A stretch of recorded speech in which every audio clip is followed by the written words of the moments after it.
Education system ఎందుకు fail అయింది? ఎంతమంది సార్ పాస్ అవుతుంది డిగ్రీలు కానీ బీటెక్లు కానీ లేకపోతే గ్రాడ్యుయేషన్ కానీ, వాళ్ళలో 20% కూడా మన ఎంప్లాయ్మెంట్ ఇవ్వలేకపోతున్నాం. 23 సంవత్సరాల పాటు కష్టపడి చదివిన లేదా 21 సంవత్సరాల పాటు కష్టపడి చదివినటువంటి చదువుకి 21,000 కూడా జీతం రానటువంటి సిచ్యువేషన్లో ఉన్న యూత్ చాలామంది ఉన్నారు సార్. ఇది నిజమా కాదా మీకు తెలుసు. ఇప్పుడు ఐఐటి పాస్ అయినోటికి ఎందుకు సార్ ఎగబడి ఉద్యోగాలు ఇస్తున్నారు? రీజన్ ఆడిలో దమ్ము కాదు సార్ ఉంది. అలాగే బ్రిటిషర్స్ ఎందుకు ఎడ్యుకేషన్ సిస్టమ్ తీసుకొచ్చారు? అలా చదువుకున్న గుమస్తాలు కావాలి.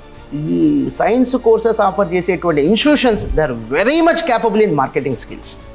సో సైన్స్ కోర్సులో జరుగుతుంది ఇంకోటి ఉంది అవినాష్ గారు, గేట్చేవాడు గట్టిగా ఆడవట్ల, ఫెయిల్ అయినవాడు గట్టిగా చెప్పాడు. పెళ్ళి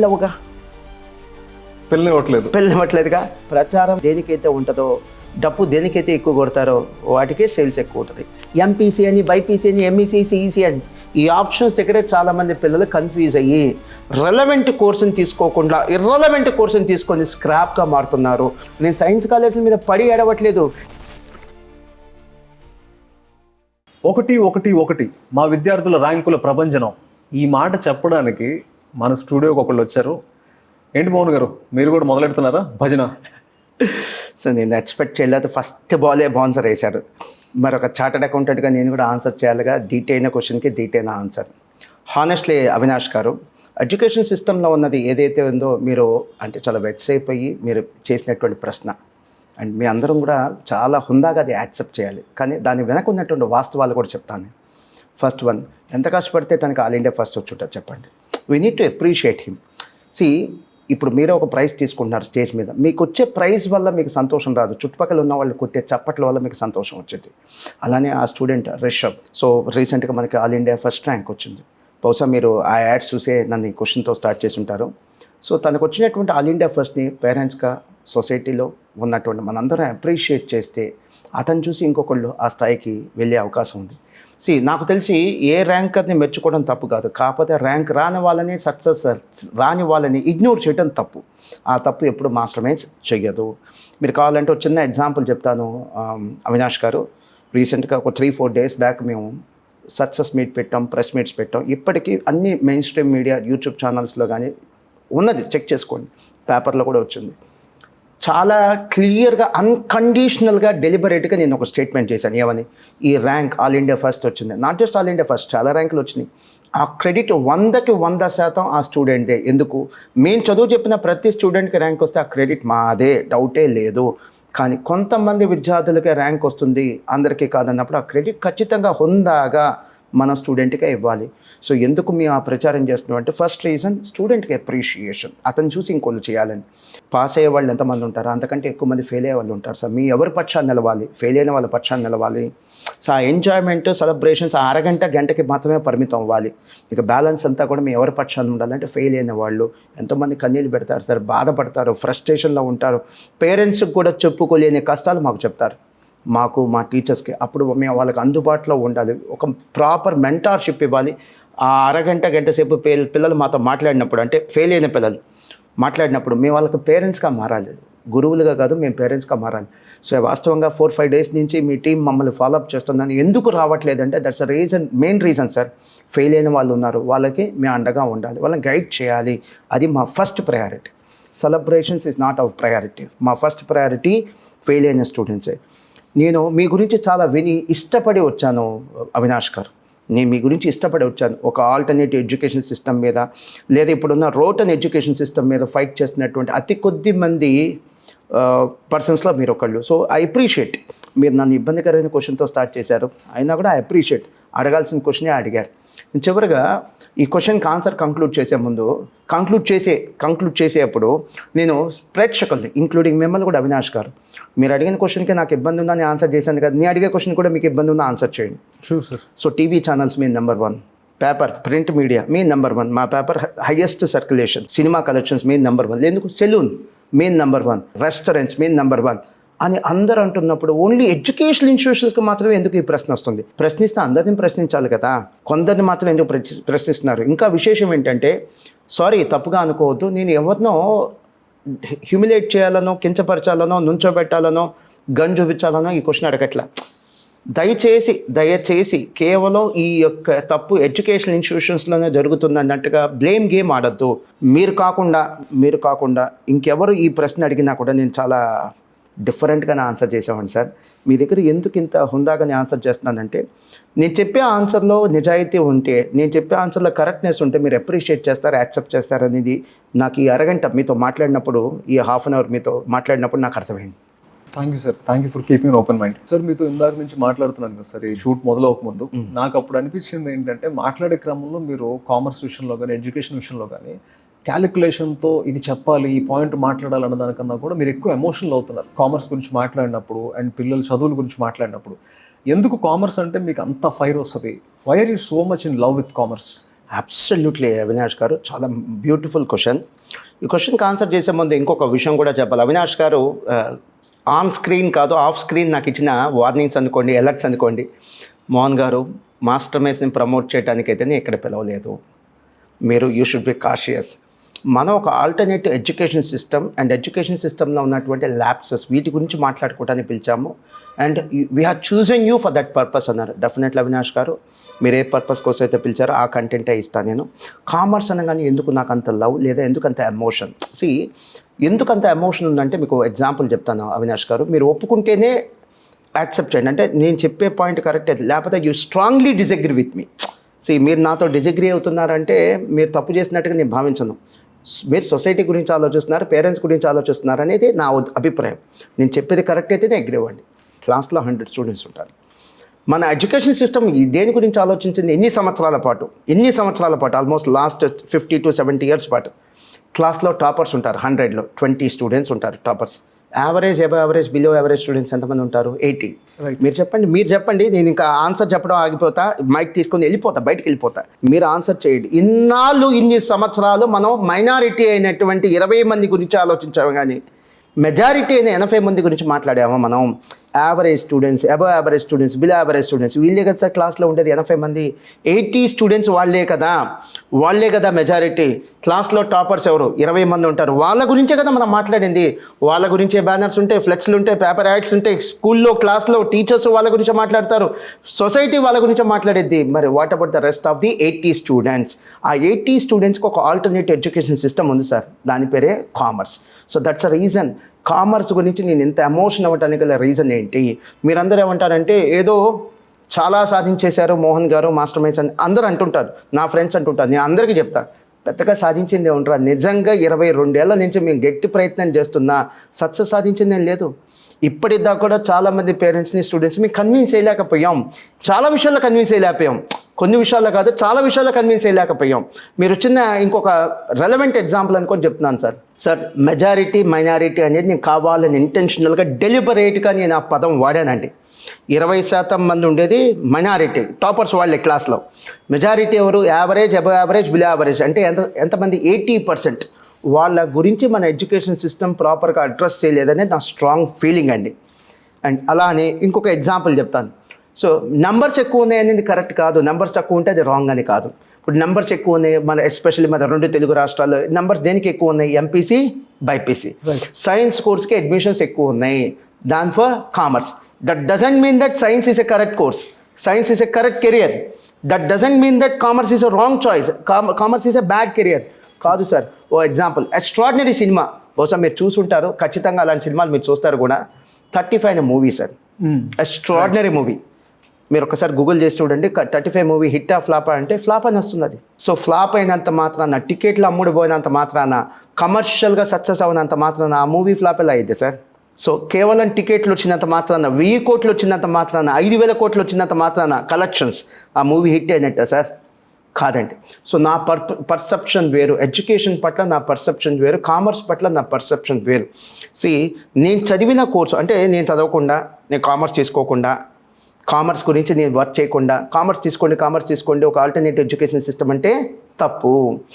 నేను ఆ మాట ఎప్పుడు చేయలేదు సార్. నేను యాక్చువల్గా 2002 CA క్వాలిఫైడ్ సార్. 2002 ఇంకొక 2-3 months అంటే జనవరి 2025కి నేను CA క్వాలిఫైడ్. 23 years అవుతుందండి.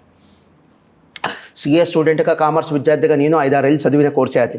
అంటే ఆల్మోస్ట్ ఒక 28 years పాటు ఈ కోర్సుతో నాకున్నటువంటి డైరెక్ట్ అనుబంధం, ఇండైరెక్ట్ అనుబంధం కాదు.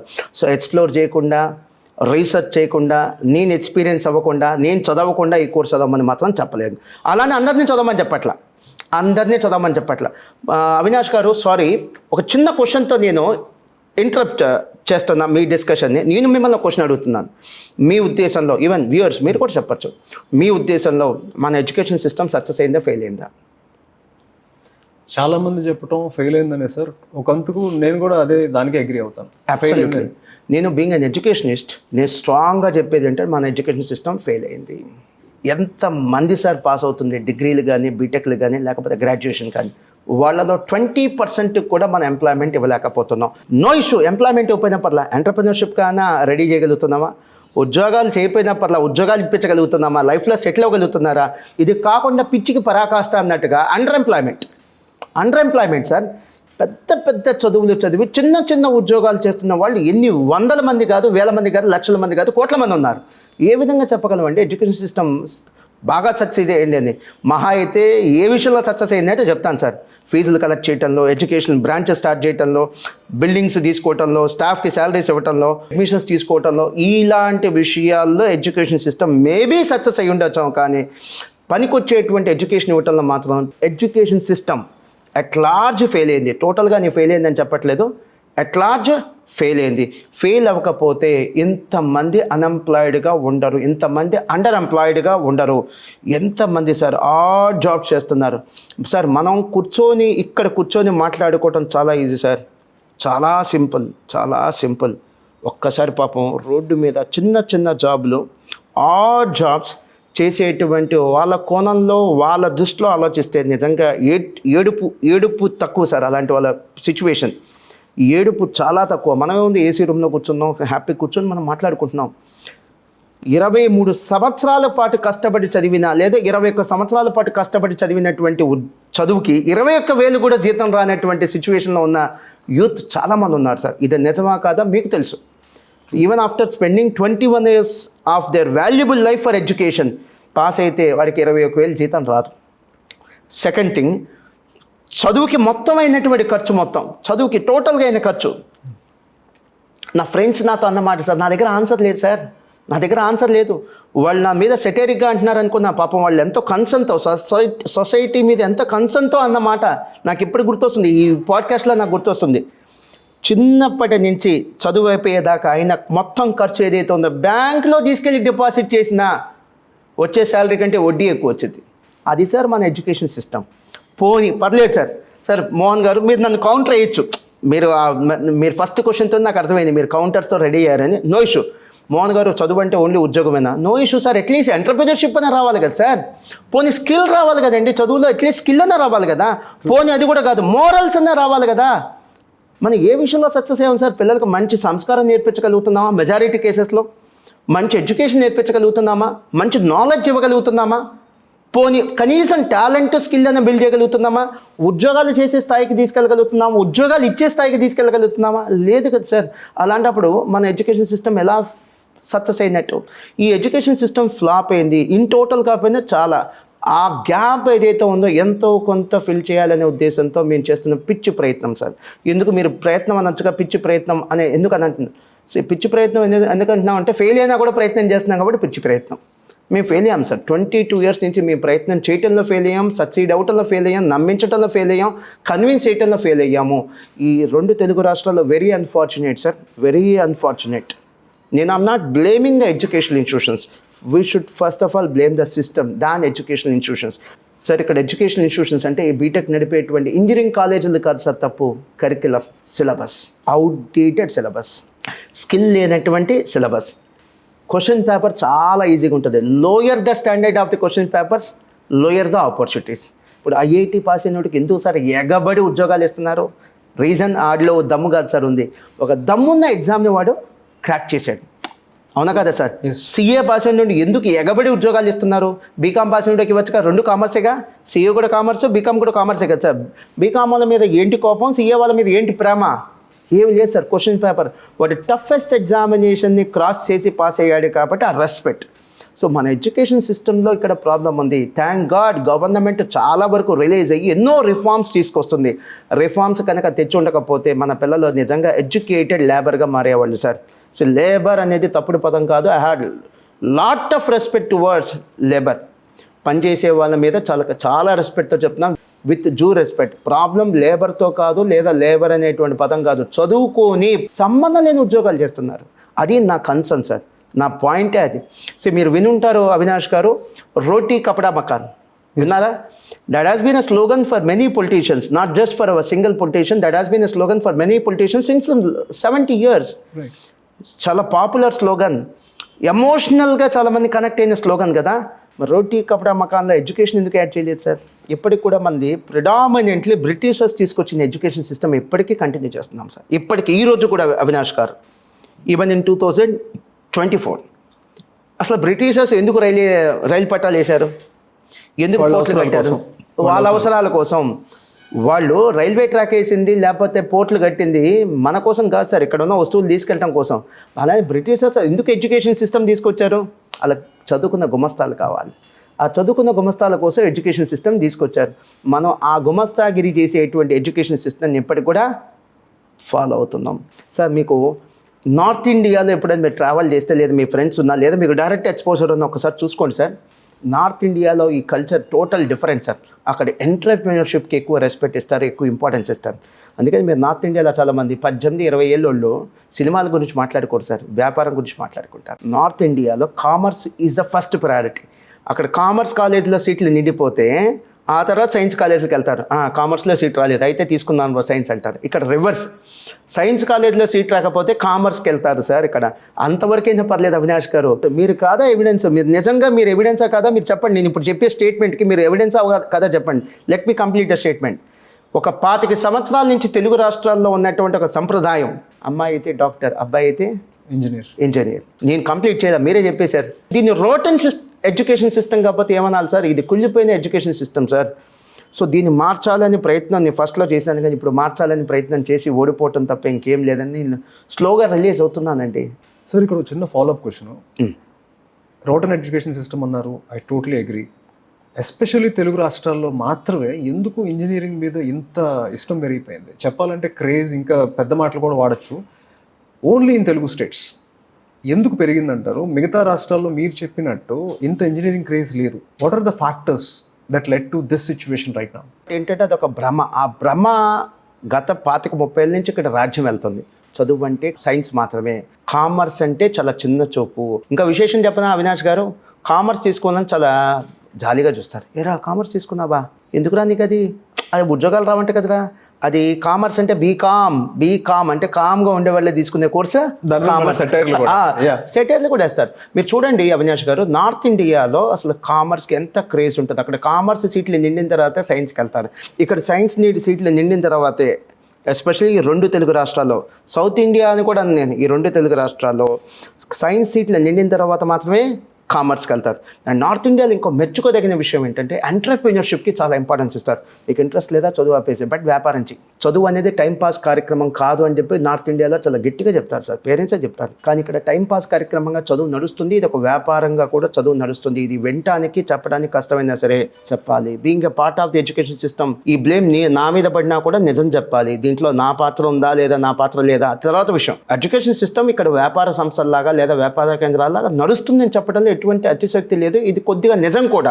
సైన్స్ గురించి ఇంత డామినేషన్ ఎందుకు ఉంది అంటే సార్, నేను ఫస్ట్లో ఏమనుకున్నాను అంటే అవినాష్ గారు, 2002లో నేను ఇన్స్టిట్యూషన్ స్టార్ట్ చేశాను. 2002లో ఇప్పుడు ఏమనుకున్నానంటే, పేరెంట్స్ మరీ అంత అమాయకులా, ఎందుకు ఓన్లీ కామర్స్ సైన్స్కి ఇంపార్టెన్స్ ఇస్తున్నారు, ఎందుకు కామర్స్ని పూర్తిగా ఇగ్నోర్ చేస్తున్నారు అనుకున్నా. లేదు, ఈ సైన్స్ కోర్సెస్ ఆఫర్ చేసేటువంటి institutions they are very much capable in marketing skills.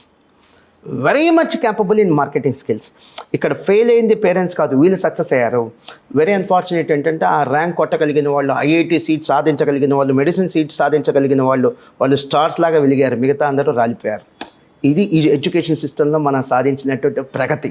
So ఇక్కడ అందరూ ఫెయిల్ అయిపోయారా అంటే సైన్స్ తీసుకొని, లేదు సార్, సైన్స్ తీసుకొని షైన్ అయిన వాళ్ళు కూడా ఉన్నారు, ఖచ్చితంగా ఉన్నారు. కానీ ఎక్కువ మంది ఇక్కడ ఫెయిల్ అయిన వాళ్ళు ఉన్నారు. షైన్ అయిన వాళ్ళకంటే కూడా ఫెయిల్ అయిన వాళ్ళు ఉన్నారు. So India has been a country of export of engineers and doctors since from last 30 years.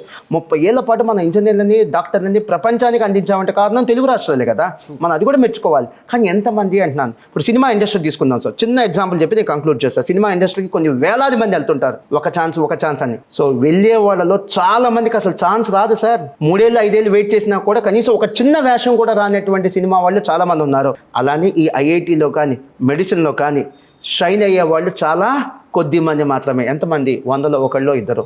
కనీసం 100లో 30-40 మంది ఉన్నా కూడా ఈ రోజు ఇంత అన్ఎంప్లాయ్మెంట్ ఉండేది కాదు. ఈ రోజు ఇంత పెద్ద సమస్యగా ఎడ్యుకేషన్ సిస్టమ్ మారేది కాదు. సార్ ఇక్కడ ఒక ఫాలోఅప్ క్వశ్చన్, అదేంటంటే స్పష్టంగా తెలుస్తుంది 100 మంది వెళ్తే 80 మంది ఫెయిల్ అవుతున్నారు, 20 మంది సక్సెస్ అవుతున్నారు. అయినా కూడా ఇన్ని సంవత్సరాల నుంచి ఇంత డిజాస్టర్ చూస్తున్నా కూడా అందరూ సైన్స్ కెరీర్స్ వైపు ఎందుకు వెళ్తున్నారు? వేరే ఆప్షన్స్ కనీసం ఎక్స్ప్లోర్ కూడా ఎందుకు చేయట్లేదు? అవినాష్ గారు, సైన్స్ కోర్సెస్ అనేది ఫ్యాంటసీ, సినిమా ప్రపంచం లాంటిది. సినిమా ప్రపంచం లేదా సినిమాలో అవకాశాల కోసం వేలాది మంది వెళ్తుంటారు, మెరిసేది 10% మంది కూడా ఉండరు. సైన్స్ కోర్సెస్ కూడా అంతే, లక్షలాది అడ్మిషన్లు ఉంటాయి, ప్రాపర్గా సెటిల్ అయ్యేది 10% లేదా 20% మంది మాత్రం. సో సినిమా ప్రపంచం ఎలానో నాకు సైన్స్ ప్రపంచం కూడా అలానే అనిపించింది. మీరు ఒప్పుకోకపోవచ్చు, బట్ బేస్డ్ ఆన్ ఫ్యాక్ట్స్ నా పర్సెప్షన్ అది. సో సైన్స్ కోర్సులో జరుగుతుంది ఇంకోటి ఉంది అవినాష్ గారు, గేడ్చేవాడు గట్టిగా ఆడవట్ల, బాధపడేవాడు గట్టిగా చెప్పట్ల, ఫెయిల్ అయినవాడు గట్టిగా చెప్పడు. పెళ్ళి అవ్వట్లేదుగా. వాస్తవంగా ఇది నిజం. కానీ వేరస్ వచ్చిన కొద్ది ర్యాంకుల్ని చాలా గొప్పగా ప్రచారం చేసుకుంటున్నారు, చాలా గట్టిగా చెప్తున్నారు. ఇలా ప్రచారం చేసేటువంటి ఈ యొక్క సాంప్రదాయం ఏదైతే ఉందో ఈ ఎడ్యుకేషన్ ఇన్స్టిట్యూషన్స్ వాళ్ళు గెలిచారని చెప్పి నేను ఫీల్ అవుతున్నా. అండ్ లాస్ట్ వన్, మీ క్వశ్చన్కి ఇంకో క్వశ్చన్ అడుగుతున్నానని మీరు అనుకోకపోతే నేను ఒక క్వశ్చన్ అడుగుతాను సార్. Sure sir. కోకోనట్, కొబ్బరి బొండం, అలానే సాఫ్ట్ డ్రింక్స్, వేటికి సేల్స్ ఎక్కువ ఉన్నాయి సార్? ఖచ్చితంగా సాఫ్ట్ డ్రింక్స్కే కదా. ఏవి మంచిది సార్ ఆరోగ్యానికి? Coconut, obviously coconut. ఇప్పుడు చెప్పండి, మరి ఆరోగ్యానికి మంచిగా కోకోనట్ ఎక్కువ ఉండాలి కదా సేల్స్, సాఫ్ట్ డ్రింక్స్ ఎందుకు ఎక్కువ ఉన్నాయి? ప్రచారం దేనికైతే ఉంటుందో, డబ్బు దేనికైతే ఎక్కువ కొడతారో వాటికే సేల్స్ ఎక్కువ ఉంటుంది. సో నేను సైన్స్ వేస్ట్ అని నేను చెప్పట్లా, అలాంటప్పుడు కామర్స్ వేస్ట్ అని కూడా అనాలి. చెడ్డ చదువు మంచి చదువు ఇంటూ ఏముండదు సార్, సూట్ అయ్యే చదువు తీసుకోవాలి. మన కెపాసిటీ మన ఇంట్రెస్ట్కి సూట్ అయ్యే చదువు నేను తీసుకోవాలి. ప్రతి స్టూడెంట్కి కామర్స్ సెట్ అవ్వదు, ప్రతి స్టూడెంట్కి సైన్స్ కూడా సెట్ అవ్వదు. ఇంట్రెస్ట్, కెపాసిటీ ఇవి కూడా చూసుకోవాలి. అవకాశం ఉంటే ఇంకా ఫైనాన్షియల్స్ కూడా చూసుకోవాలి. మీకు ఒక 2 చిన్న ఎగ్జాంపుల్ చెప్తాను సార్. సపోజ్ తిరుమల వెళ్ళాలి మీరు నేను.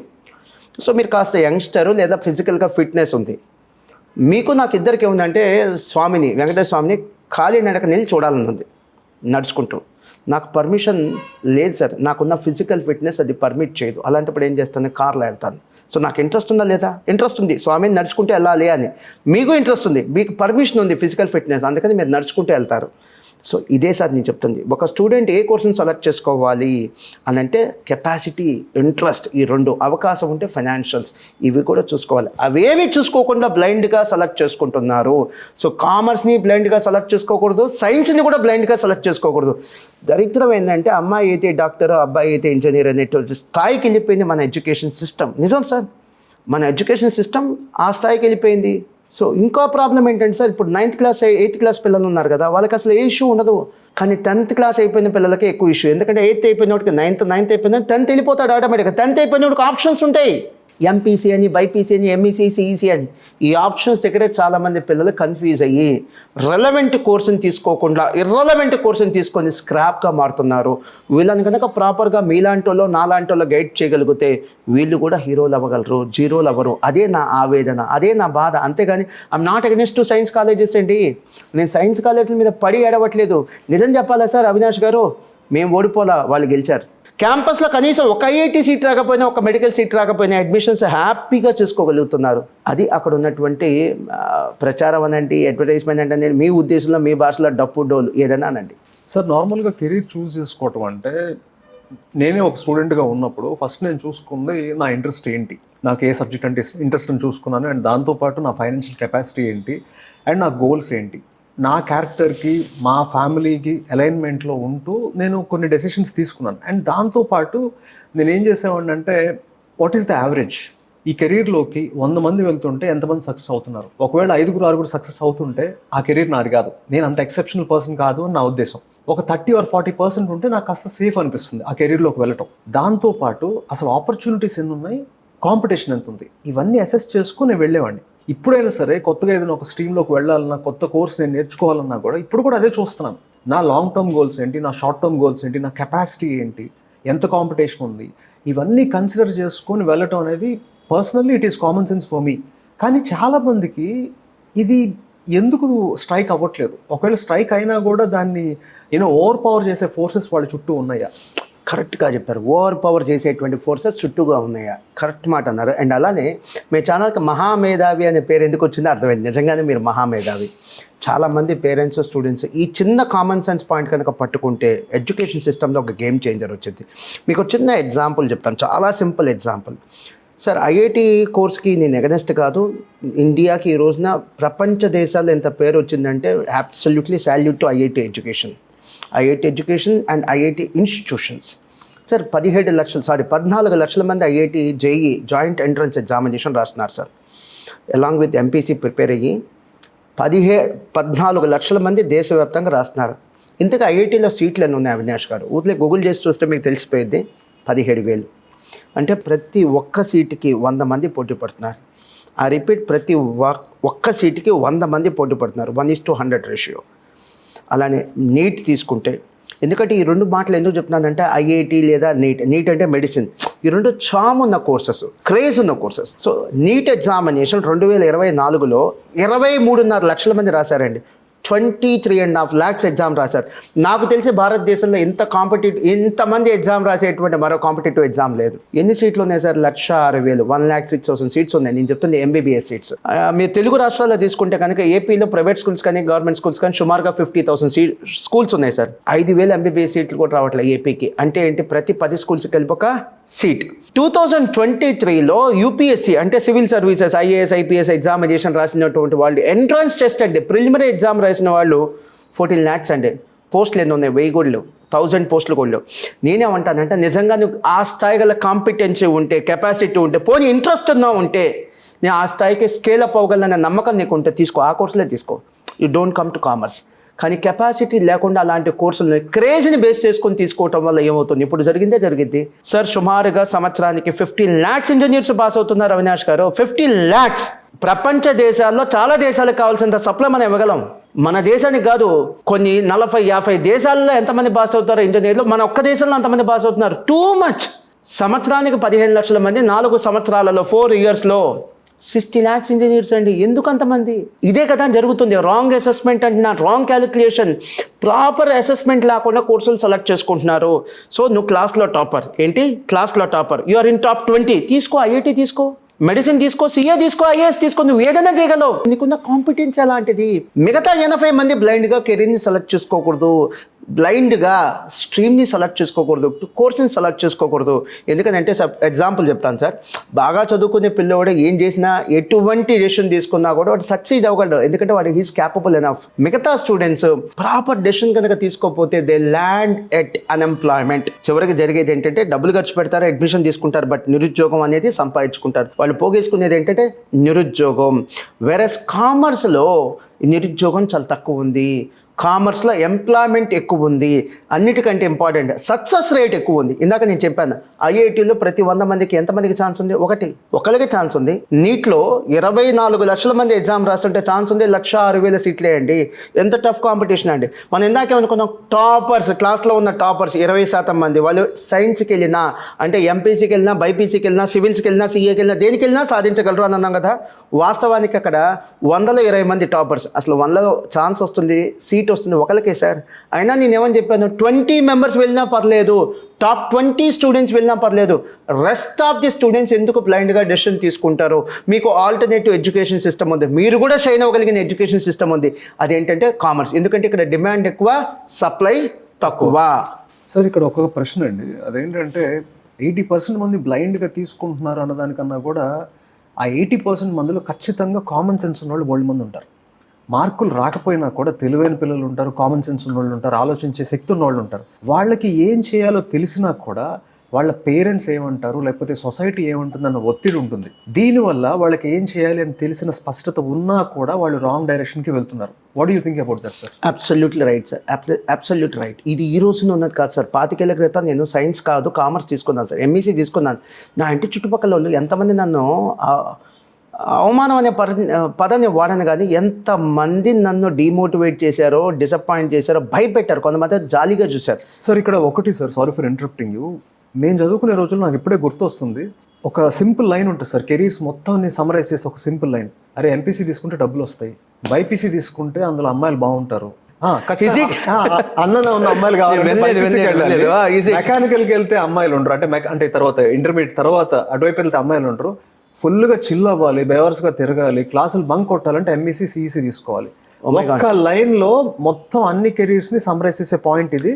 ఇది కాదు అంటే మా ఫ్రెండ్స్ ఆ స్ట్రీమ్కి వెళ్తున్నారు, అక్కడ అమ్మాయిలు బాగుంటారు, లేకపోతే అక్కడ ఇంకోటి ఏదో అక్కడ ఫుడ్ బాగుంటుందో, లేకపోతే ఏసీ రూమ్స్ ఉంటాయంట, లేకపోతే వారానికి ఒకసారి సినిమాలకు తీసుకెళ్తారు, ఇలాంటివన్నీ రన్ అయినాయి sir. This is the single line career counselling thing that we get from our friends. Oh my god, ఇంత సింపుల్ దానికి కెరీర్ ని సెలెక్ట్ చేసుకునేవాళ్ళ. ఈ టాక్ ఇది నడిచింది. ఎంఈసీ సిఈసీ వాళ్ళంటే మేము అప్పుడప్పుడు ఏమయ్యేదంటే మాకు ఒక్కసారి బ్యాచ్, గాలి బ్యాచ్, ఎయిర్ ఫోర్స్ అలాంటిదే అయితే మేమేం అని అనుకునేవాళ్ళు. నేను అది కరెక్ట్ అని చెప్పట్లేదు, అది పర్సెప్షన్, సొసైటీకి ఉన్న perception. That is the perception. మాకున్న అజ్ఞానం కూడా ఒకటి చెప్తాను సార్. ఈ బైపీసీ నేను ఉన్నప్పుడు మాకు సాంస్క్రిట్ సబ్జెక్ట్ ఒక్కటి మాత్రం చాలా తక్కువ మంది ఉండేవాళ్ళు. బైపీసీలో అండ్ ఎంఈసీలో చాలా తక్కువ మంది ఉండేటప్పటికి మమ్మల్ని అందరినీ తీసుకెళ్ళి ఈ ఎంఈసీ సిఈసీ వాళ్ళ దాంట్లో కూర్చోబెట్టేవాళ్ళు. అందరికీ ఒకే క్లాస్ రూమ్లో సాంస్క్రిట్ ఈ 2-3 సబ్జెక్టులు చెప్పేవాళ్ళు. అయితే అక్కడికి వెళ్ళి వాళ్ళని చూస్తుంటే మాకు వింత జీవుల్లో కనిపించేవాళ్ళు ఎంఈసీ బ్యాచ్ వీళ్ళందరూ. మీరు అసలు ఏం చేస్తారు, ఎంఈసీ చేసిన తర్వాత ఏమవుతున్నాము అని అప్పుడు అడుగుతున్నాం. మేము బైపీసీలో ఉన్నామంటే మాకు అప్పటికే కొద్దిగా స్పష్టత ఉండాలి, ఎంపీసీ అంటే ఇది, సిఈసీ అంటే ఇది, ఎంపీసీ అంటే ఇది. మేము వాళ్ళని అడుగుతున్నాం, మీరు అసలు ఎక్కడ జాబ్స్ వస్తాయి, మీరు అకౌంటెంట్స్ అంటే మా వాళ్ళు లెక్కలు చూస్తారు, అదేనా పద్దుల పుస్తకాలు రాస్తారు, అదే ఇట్లా అడిగాం అనమాట. That is the level of knowledge we had అప్పట్లో. అసలు అప్పటి నుంచి ఇప్పటి వరకు టాక్ ఎలా మారింది సార్? అంటే ఎంఈసీ సిఈసీ మీద ఇప్పుడున్న పర్సెప్షన్ ఏంటి, అండ్ కామర్స్ మీద జనరల్గా ఉన్న పర్సెప్షన్ ఏంటో మీరు చెప్పండి సార్. ఇప్పుడు నడుస్తుంది. Absolutely sir. సార్ మెచ్చుకోవాల్సిన క్వశ్చన్ సార్ ఇది. యాక్చువల్గా ఎంత పర్సెప్షన్ మారిందంటే నేను ఎక్స్ట్రాడినరీ అని నేను చెప్పను కానీ సిగ్నిఫికెంట్ అని చెప్పగలను. పేరెంట్స్లో చాలా థాట్ ప్రాసెస్ మారింది, ఈవెన్ స్టూడెంట్స్లో కూడా చాలా థాట్ ప్రాసెస్ మారింది. మీకు ఎగ్జాంపుల్ చెప్తాను. మాకు హైదరాబాద్ మాస్టర్ మైండ్స్లో ఓ స్టూడెంట్ ఉన్నాడు సార్. ఈ score 490 or 491 out of 500 in CBSE. Is one of the city topper. వాడు బై చాయిస్ కామర్స్ తీసుకున్నాడు. ఎలైట్ థాట్స్ అండి, ఎలైట్ థాట్స్. ఇవి చాలా గొప్ప ఆలోచనలు. ఒకప్పుడు మేము పుష్ చేస్తే వచ్చేటువంటి మార్పు ఇప్పుడు బై చాయిస్ వస్తుంది, కానీ తక్కువ మందికి అంటున్నాను. సిగ్నిఫికెంట్ అంటే బాగా ఎక్కువ మందికి ఇలాంటి ఆలోచనలు వచ్చినప్పుడు మన ఈ పాడ్కాస్ట్లు కూడా అక్కర్లేదు. బట్ మార్పు అయితే ఖచ్చితంగా ఉంది. ఈవెన్ నాకు 10th క్లాస్లో 595 ఆ రేంజ్లో వచ్చినటువంటి మార్కులు వచ్చిన పిల్లలు కూడా 595 sir out of 600 state board by choice commerce తీసుకుంటున్నారు. ఇంకో మాట నేను చెప్తే తప్పుగా అనిపిస్తున్నాం, బట్ ఉన్న వాస్తవం చెప్తున్నాను. అలాంటి పిల్లలు ఎవరైనా వచ్చి మేము కామర్స్ జాయిన్ అవుతా అంటే నేను వద్దంట. నికమ్మా you are capable of doing IIT, doing medicine, అవి తీసుకోవచ్చు కదంటే లేదు సార్, మాకు కొంతమంది చెప్పారు ఇక్కడ కాంపిటీషన్ తక్కువ ఉంటుంది, చిన్న ఏజ్లో సెటిల్ అయిపోవచ్చు, ఉన్నత స్థాయిలోకి వెళ్ళచ్చు అని చెప్పి బై చాయిస్ వచ్చేటువంటి పిల్లలు ఉన్నారు sir. Maybe that was the fact 25 years back. అప్పుడు ఉన్న సిచ్యువేషన్స్ లాంటిది కావచ్చు, లేదా అప్పుడు కామర్స్లో గొప్ప ఎడ్యుకేషన్ ఇన్స్టిట్యూషన్స్ ఎవాల్వ్ అవ్వకపోవటం వల్ల కావచ్చు, లేదా అవేర్నెస్ లేకపోవటం వల్ల కావచ్చు. That may be the fact అప్పుడున్న సిచ్యువేషన్. బట్ ఈ రోజు మాత్రం మీరు చెప్పింది అయితే నేను ఒప్పుకోను సార్. ప్రిడామినెంట్లీ ఈ రోజున చాలా అలైట్ గ్రూప్గా కామర్స్ని చూస్తున్నారు. ఎంఈసీ అనేది చాలా చక్కగా సెలెక్ట్ చేసుకొని మరి వస్తున్నటువంటి స్టూడెంట్స్ ఉన్నారు, కానీ ఎక్కువ మంది కాదు, తక్కువ మంది అంటున్నాను నేను. సార్ ఇక్కడ ఒక చిన్న కౌంటర్ సార్. మీరు కామర్స్ గురించి దాని నుంచి ఆ మాట వస్తూనే ఉంది, కామర్స్ అని. I can understand your passion. But ఎక్కడో నాకు ఒక డౌట్ కొడుతుంది సార్. నేను పర్సనల్గా నా సర్కిల్స్లో విన్నది ఏంటంటే సిఏ అనేది పెద్ద తలనొప్పి కోర్సు, అసలు అంత ఈజీగా పాస్ అవ్వరు, బీటెక్ చేయలేని వాడు సిఏ అసలే చేయలేడు, అంత కష్టమైన కోర్స్ తీసుకోకూడదు, తీసుకొని డిప్రెషన్లోకి వెళ్ళిన వాళ్ళు చాలా మంది ఉన్నారు. ఇట్లాంటి మాటలన్నీ విన్నా నేను. ఎందుకో నాకు మీరు బాగా సిఏని వర్కౌట్ అవ్వకపోయినా జనాల మీద రుద్దాలని చూస్తున్నారు అనిపిస్తుంది. సారీ ఫర్ దిస్, రుద్దుతున్నాను అంటారు. అంటే ఎటు ఫెయిల్ అవుతాము అంటే, ఇప్పుడు బీటెక్ చేయలేని వాళ్ళు అంతకన్నా కాంప్లికేట్ కోర్స్ ఎందుకు తీసుకోవాలి సార్? అదే చేయలేమని క్లియర్గా చెప్తున్నారు, అందులోనే ఫెయిల్ అవుతున్నారు. సిఏ కోర్స్ చేసి రేపు వాళ్ళు ఫెయిల్ అయితే ఏంటి పరిస్థితి? వాళ్ళ కెరీర్ ఏమైపో, ఇప్పుడు మీరు వస్తారు కాసేపు కామర్స్ అని మాట్లాడతారు, 4 ఏళ్ల తర్వాత 5 ఏళ్ల తర్వాత మోహన్ గారు పక్కన ఉండరు, ఇంకొకళ్ళు ఎవరు పక్కన ఉండరు. అలా ఫెయిల్ అయిపోయి మిగిలిపోయిన వాళ్ళు చాలామంది ఉండొచ్చు. ఇది క్లియర్గా హైలైట్ అవుతుంది. ఇప్పుడు బీటెక్ అని చెప్పేసి గోల్ అవుతుంది, వాళ్ళు ఫెయిల్ అయిన వాళ్ళు ఎంతో కొంత బయటకు వచ్చి మాట్లాడుతున్నారు. బట్ కామర్స్లో ఫెయిల్ అయిన వాళ్ళు చాలామంది ఉంటారు. వాళ్ళు కూడా ఏదో సఫర్ అవుతూ ఉంటారు కదా సార్.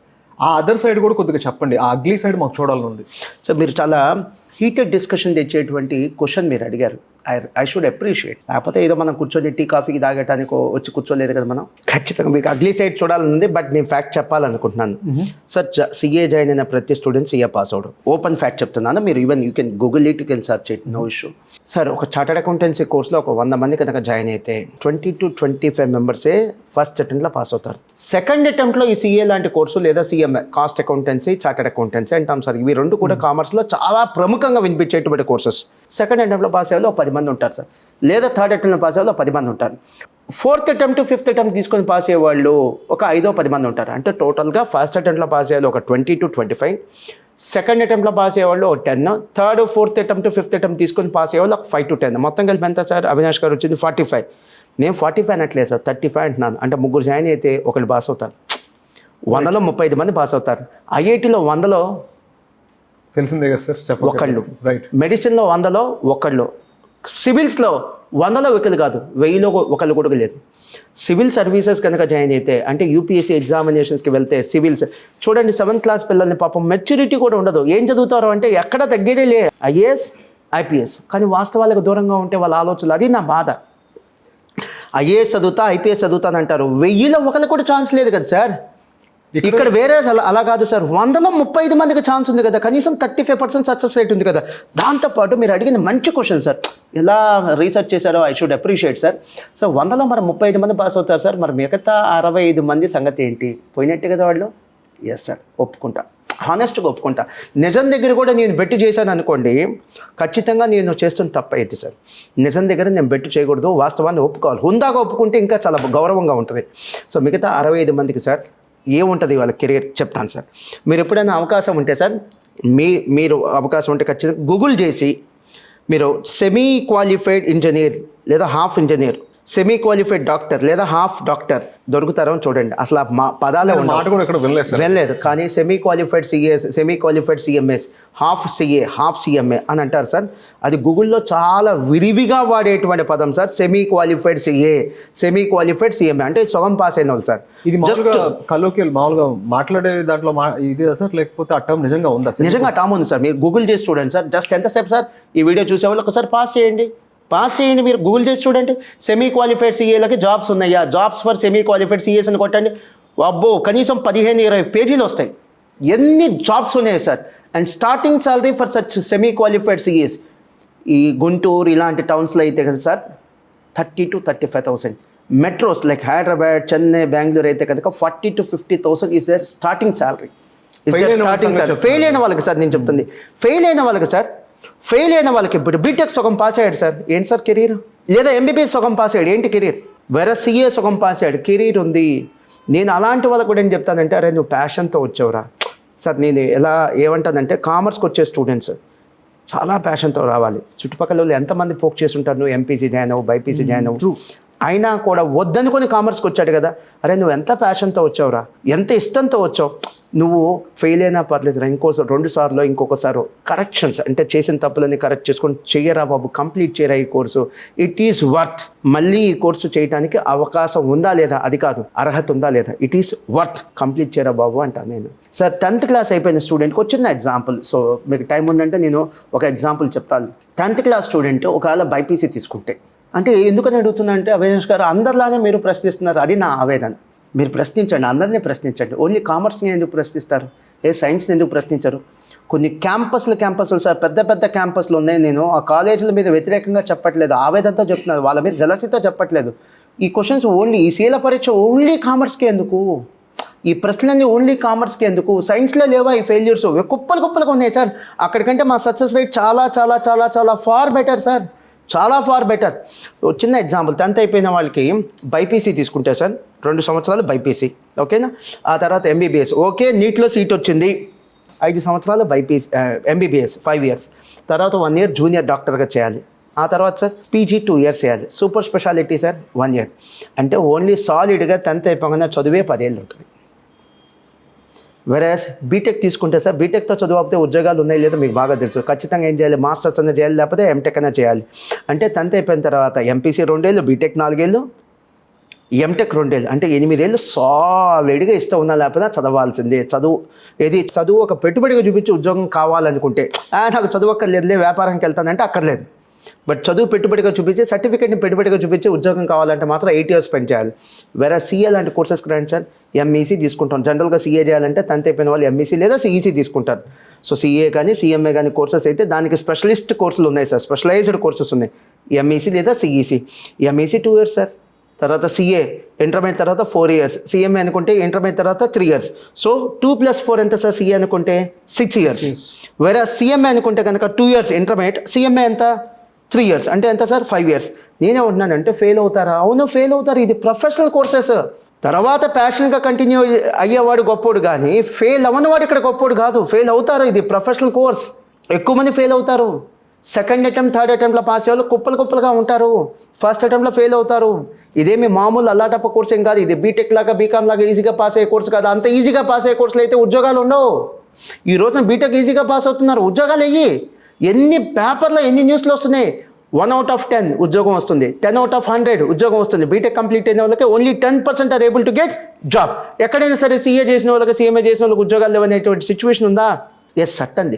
ఈ కోర్స్ని ఎలాంటి వాళ్ళు సెలెక్ట్ చేసుకోవాలంటే, కామర్స్ని ఎలాంటి వాళ్ళు సెలెక్ట్ చేసుకోవాలంటే, లేదా సీఏ లేదా సిఎంఏ లాంటి కోర్సెస్ ఎలాంటి వాళ్ళు సెలెక్ట్ చేసుకోవాలి అంటే, సార్ మాది స్థాయి ఐఐటి కాదు, మా స్థాయి మెడిసిన్ కాదు, మా స్థాయి సివిల్ సర్వీసెస్ కాదు. మరి అలాంటప్పుడు డిగ్రీ లేదా బీటెక్ లాంటి సాధారణ కోర్సులు చేసి మీ లైఫ్లో ఈ బాధలు పడలేం, ఈ కష్టాలు పడలేం, ఈ ర్యాట్ రేస్లో ఉండలేము, జీవితాంతం కాంప్రమైజ్ అయ్యి బడ్జెట్ లైఫ్ లీడ్ చేయలేము. నెలవారీ శాలరీ, నెలవారీ బడ్జెట్, ఈ మంత్ ఎంత ఇన్కమ్, ఎన్ని పేమెంట్స్, ఆ లైఫ్ మాకొద్దు. కొద్ది కష్టమైన ఉన్నతమైన లైఫ్ లీడ్ చేయాలనుకున్న వాళ్ళ కోసం సిఏ సిఎంఏ లాంటి కోర్సెస్ సార్. అంటే ఇవి మధ్యస్థంగా ఉంటాయి సార్. అటు ఐఐటి మెడిసిన్ కంటే ఈజీగా ఉంటాయి, బీటెక్ డిగ్రీ కోర్సెస్ కంటే కష్టంగా ఉంటాయి. సో ఇది ఐఐటి కంటే గొప్పగా ఉంటుంది, లేకపోతే మెడిసిన్ కంటే గొప్పగా ఉంటుందని నేను చెప్పట్లేదండి. బీటెక్ కంటే ఈజీగా ఉంటుంది లేదా డిగ్రీ కంటే ఈజీగా ఉంటుంది నేను చెప్పట్లేదు. మధ్యలో ఉన్నటువంటి పిల్లలు ఉన్నారు చూసారా, వాళ్ళే ఎక్కువ మంది కదా సార్. అంటే మధ్యలో ఉన్నటువంటి ఎగ్జాంపుల్ చెప్తాను. 10th క్లాస్లో టాపర్స్ 20 మంది, డల్లర్స్ 20 మంది, మధ్యలో ఎంతమంది ఉన్నారు? 60 మంది. నేను ఆ 60 మంది గురించి మాట్లాడుతున్నానండి. Average, above average, below average students వాళ్ళ గురించి మాట్లాడుతున్నాను. టాపర్స్ 20 మంది గురించి మాట్లాడట్లా. డల్లర్స్ రావద్దనే చెప్తాను నేను. అటు క్లాస్లో డల్లర్, బీటెక్కే పాస్ అవ్వలేని వాళ్ళు, బీకామే పాస్ అవ్వలేని వాళ్ళు, ఇంటర్మీడియట్ పాస్ అవ్వలేని వాళ్ళు సీఏ పాస్ అవుతారా? సో ఆ డల్లర్స్ గురించి కూడా మాట్లాడట్లేదు. మధ్యలో ఉన్నారు చూసారా, 20 తీసేస్తే ఎంత? 60. వాళ్ళ గురించి నేను చెప్తున్నాను. మీకు ఆల్టర్నేటివ్ కెరీర్ ఇక్కడ ఉంటే సాధ్యమేది. వేరే ఐఐటి కానీ మెడిసిన్ కానీ వెళ్తే ఏమైంది? మీరు ఫీజు కడతారు, అడ్మిషన్ తీసుకుంటారు, పాస్ అయితే ఎవరు, ర్యాంక్ అయితే రాదు. వేరేస్ ఇక్కడికి వస్తే ఏమైంది? ఈ ఆల్టర్నేటివ్ కెరీర్కి వస్తే ఏమైంది? ఆల్టర్నేటివ్ కామర్స్కి వస్తే ఏమైంది? కామర్స్ని కెరీర్గా తీసుకుంటే ఏమైంది? అట్లీస్ట్ నువ్వు షైన్ అవడానికి ఎక్కువ ప్రాబిలిటీ ఉంది, నువ్వు సెటిల్ అవ్వడానికి ఎక్కువ ప్రాబిలిటీ ఉంది. నువ్వు ఐఐటికి వెళ్తే probability of getting succeeded, rank రావడానికి ఆల్మోస్ట్ నిల్. అదే నువ్వు సీఏకి వస్తే పాస్ అవ్వడానికి ఛాన్స్ ఉంది, సెటిల్ అవ్వడానికి ఛాన్స్ ఉంది. ఇది వాస్తవం సార్. నేనేదో పిలిచారని చెప్పి I'm not advocating commerce courses. నేను ఒక కామర్స్ కోర్స్కి అడ్వకేట్గా నేను ఇక్కడికి రాలేదు. నేను కామర్స్ చదివాను, కామర్స్ యొక్క గొప్పతనం నాకు తెలుసు. సైన్స్ ఒకటే కాదు, కామర్స్ కూడా ఆల్టర్నేటివ్ ఉందని తెలుసుకోండి అంటున్నాను. ఒప్పుకోమని చెప్పట్లేదే నేను. తెలుసుకుంటే at least you can take an informed decision. ఒప్పుకోవాల్సిందని చెప్పి నేను బెదిరించట్లేదు, లేకపోతే బలవంతం చేయట్లేదు కదా. నేను ఉన్న విషయాలు వాస్తవాలు మేము తెలియజేయాలి కాబట్టి తెలియజేస్తున్నాను సార్. సార్ ఇప్పుడు మీరు చెప్పేదాన్ని బట్టి నాకు ఏమర్థమైందంటే, మధ్యలో ఉన్న 60% మందికి కామర్స్ అనేది చాలా lucrative career. Yes, it is moderately challenging, but it is also very lucrative అని అంటున్నారు. నార్మల్గా ఈ ఇంజనీరింగ్ చదువులు ఇవన్నీ చదవాలంటే చాలా ఖర్చుతో కూడుకున్న పని. ఆస్తులు తాకట్టు పెట్టాం, ఆ యూనివర్సిటీలో చదివాము, ఫస్ట్ ఇంత ఫీజు అన్నారు, ఆ తర్వాత అడిషనల్గా ఇంత వసూలు చేశారు, ఖర్చులు ఇలా పెరిగిపోయాయి, ఇంకా తాకట్టు నుంచి విడిపించాల్సిన ఆస్తులు ఉన్నాయి, బంగారం ఉంది, ఇలా చెప్తూ ఉంటారు. కామర్స్ కెరీర్లోకి వెళ్ళాలి అంటే ఎంత ఆస్తులు రెడీ చేసుకోవాలి, కిడ్నీలు రెడీ చేయాలా, ఏం చేయమంటారు చెప్పండి? మీరు క్వశ్చన్స్ భలే ఫ్రేమ్ చేస్తారు సార్, మెచ్చుకోవాలి సార్. మీరు చెప్పినట్టుగా తాకట్టు పెట్టడమే కదా, ఆస్తులు, పొలాలు, స్థలాలు అమ్మి కూడా చదివించిన కేసెస్ ఉన్నారు సార్ ఈ సైన్స్లో. ఐఐటి కోచింగ్ కానీ, లేకపోతే నీట్ కోచింగ్ కానీ, లేదా సివిల్ సర్వీసెస్కి ప్రిపరేటివ్ కోచింగ్ కానీ. అంటే మావాడు ఐఏఎస్ చదువుతున్నాడు అంటారు. నిజంగా చదివేది ఐఏఎస్ కాదు. ఐఏఎస్ కోసం ఏం చేయాలి? ప్రిలిమ్స్ రాయాలి, మెయిన్స్ రాయాలి, అవి ప్రిపేర్ అవుతున్నాడు. ఐఏఎస్ కాదు. ఐఏఎస్ ఎంట్రన్స్ ఎగ్జామ్ రాస్తున్నాడు. ఎంట్రన్స్ ఎగ్జామ్స్కి ఎన్ని అమ్మేటువంటి కేసెస్, అమ్మిన సిచ్యువేషన్స్ చాలా ఉన్నాయి. సో కామర్స్ వచ్చేసరికి సార్ చాలా ఫ్రీగా చెప్తాం, చాలా చీప్గా చెప్తాం, 5 పైసలు 10 పైసలు చెప్తాం, చాక్లెట్ కంటే మా రేట్ తక్కువ అని మీరు చెప్పిన అబద్ధం సార్ అది. సో దీనికి ఎంత ఖర్చు అవుతుంది? ఒక 10th క్లాస్ స్టూడెంట్ తీసుకుందాం సార్. ఒక 10th క్లాస్ స్టూడెంట్కి సిఏ లాంటి కోర్స్ కంప్లీట్ చేయాలి అంటే day scholar 3 to 4 lakhs sir. Total course అని నేను చెప్తుంది, ఇంక్లూడింగ్ బుక్స్, ఇంక్లూడింగ్ అదర్ ఎక్స్పెన్సెస్ని కలిపి చెప్తున్నాను సార్. 3 to 4 lakhs ఒక 10th క్లాస్ స్టూడెంట్కి 3 to 4 lakhs సార్, లేదా 4 to 5 lakhs అనుకోండి. ఎందుకంటే ఇన్ఫ్లేషన్ కూడా ఉంటుంది కదా, అది కంప్లీట్ చేయడానికి కనీసం 6-7 పట్టింది కదా 10th క్లాస్ స్టూడెంట్కి. సారీ సార్, కొంచెం అనుమానంగా ఉంది మీరు చెప్తున్నా కూడా. వెళ్ళిన తర్వాత మీరు ఇంకా అడిషనల్ గా ఛార్జీలు అవి కూడా కలిపి చెప్తున్నాను సార్ నేను. అయ్యో క్లాసులు పొడిగించాల్సి వచ్చింది, అది కూడా కలిపి చెప్తున్నాను సార్ నేను. ఇప్పుడు సపోజ్ సిలబస్ అవి కూడా కలిపి చెప్తున్నాను సార్, కలిపి ఇంకా 4 లక్షలు కలిపి చెప్తున్నాను సార్ నేను. అవి కూడా కలిపి చెప్తున్నా. ఎక్స్ట్రా ఏదైతే ఉన్నాయో ఆ బంపర్స్ కూడా యాడ్ చేసి చెప్తున్నా నేను. 4 లక్షలు 4 to 5 lakhs అన్నా. 1 lakh ఎందుకు కలిపానంటే కొన్ని పుస్తకాలు కావచ్చు, రెఫరెన్స్ బుక్స్ కావచ్చు, మా మెటీరియల్స్ కావచ్చు, ఎక్స్ట్రా ఛార్జెస్ అయి ఉండొచ్చు, లేదా ఏసీ ఛార్జెస్ అవ్వచ్చు, ఏదైనా సరే కలిపి చెప్తున్నాను సార్ నేను. అవేం లేవండి అని చెప్పట్లేదు, అవి కూడా కలిపి చెప్తున్నాను. ఎగ్జామ్ ఫీజులు కావచ్చు, రిజిస్ట్రేషన్, ఇప్పుడు సిఏ కోర్స్ చేయాలంటే సిఏ రిజిస్ట్రేషన్ చేయించుకోవాలి, అది కూడా కలిపి చెప్తున్నాను సార్ నేను. ఓ 10th క్లాస్ స్టూడెంట్కి సిఏ మొత్తం కంప్లీట్ చేయడానికి 6 years పట్టింది సార్. పర్ఫెక్ట్గా కంప్లీట్ అయితే మేబీ ఫెయిల్ అయ్యడానికి 1 year or 2 years యాడ్ అయింది. అవన్నీ కలిపి చెప్తున్నాను సార్ నేను. 4 to 5 lakhs కావాలని ఎక్కువ ఎందుకు చెప్పాను? ఎక్స్ట్రా ఖర్చులు ఉంటాయి, ఎక్స్ట్రా ఫీజులు మేము తీసుకుంటాం, పిల్లలు కూడా ఎక్స్ట్రా ఖర్చులు పెడతారు, అవన్నీ కలిపి చెప్తున్నాను నేను. అదే సిఎంఏ కోర్స్ అనుకోండి సార్, 10th అయిపోయిన స్టూడెంట్కి సిఎంఏ కోర్స్ అయితే కనుక మేము 5 years సార్, జనరల్గా కంప్లీట్ చేయడానికి 5 years. నేను ఇంకా 1 or 2 years కలుపుకోమంటున్నాను నేను. ఫెయిల్ అవుతారనే నేను చెప్తున్నాను. ఫెయిల్ అవుతారని ప్రిపేర్ అయ్యి రండి, ఇష్టపడి రండి. ఈ కోర్స్ని భారంగా ఫీల్ అయ్యి రావద్దు, ఇష్టపడే రండి. ఇది ప్రొఫెషనల్ కోర్స్ సార్, దానికి ఎంత ఖర్చు అవుతుంది? 3 to 4 lakhs సార్, నేను కలిపే చెప్తున్నాను సార్. సో సిఏ కోర్స్ అయితే 4 to 5 lakhs ఒక డే స్కాలర్. అదే సిఎంఏ కోర్స్ అయితే ఒక 3 to 4 lakhs.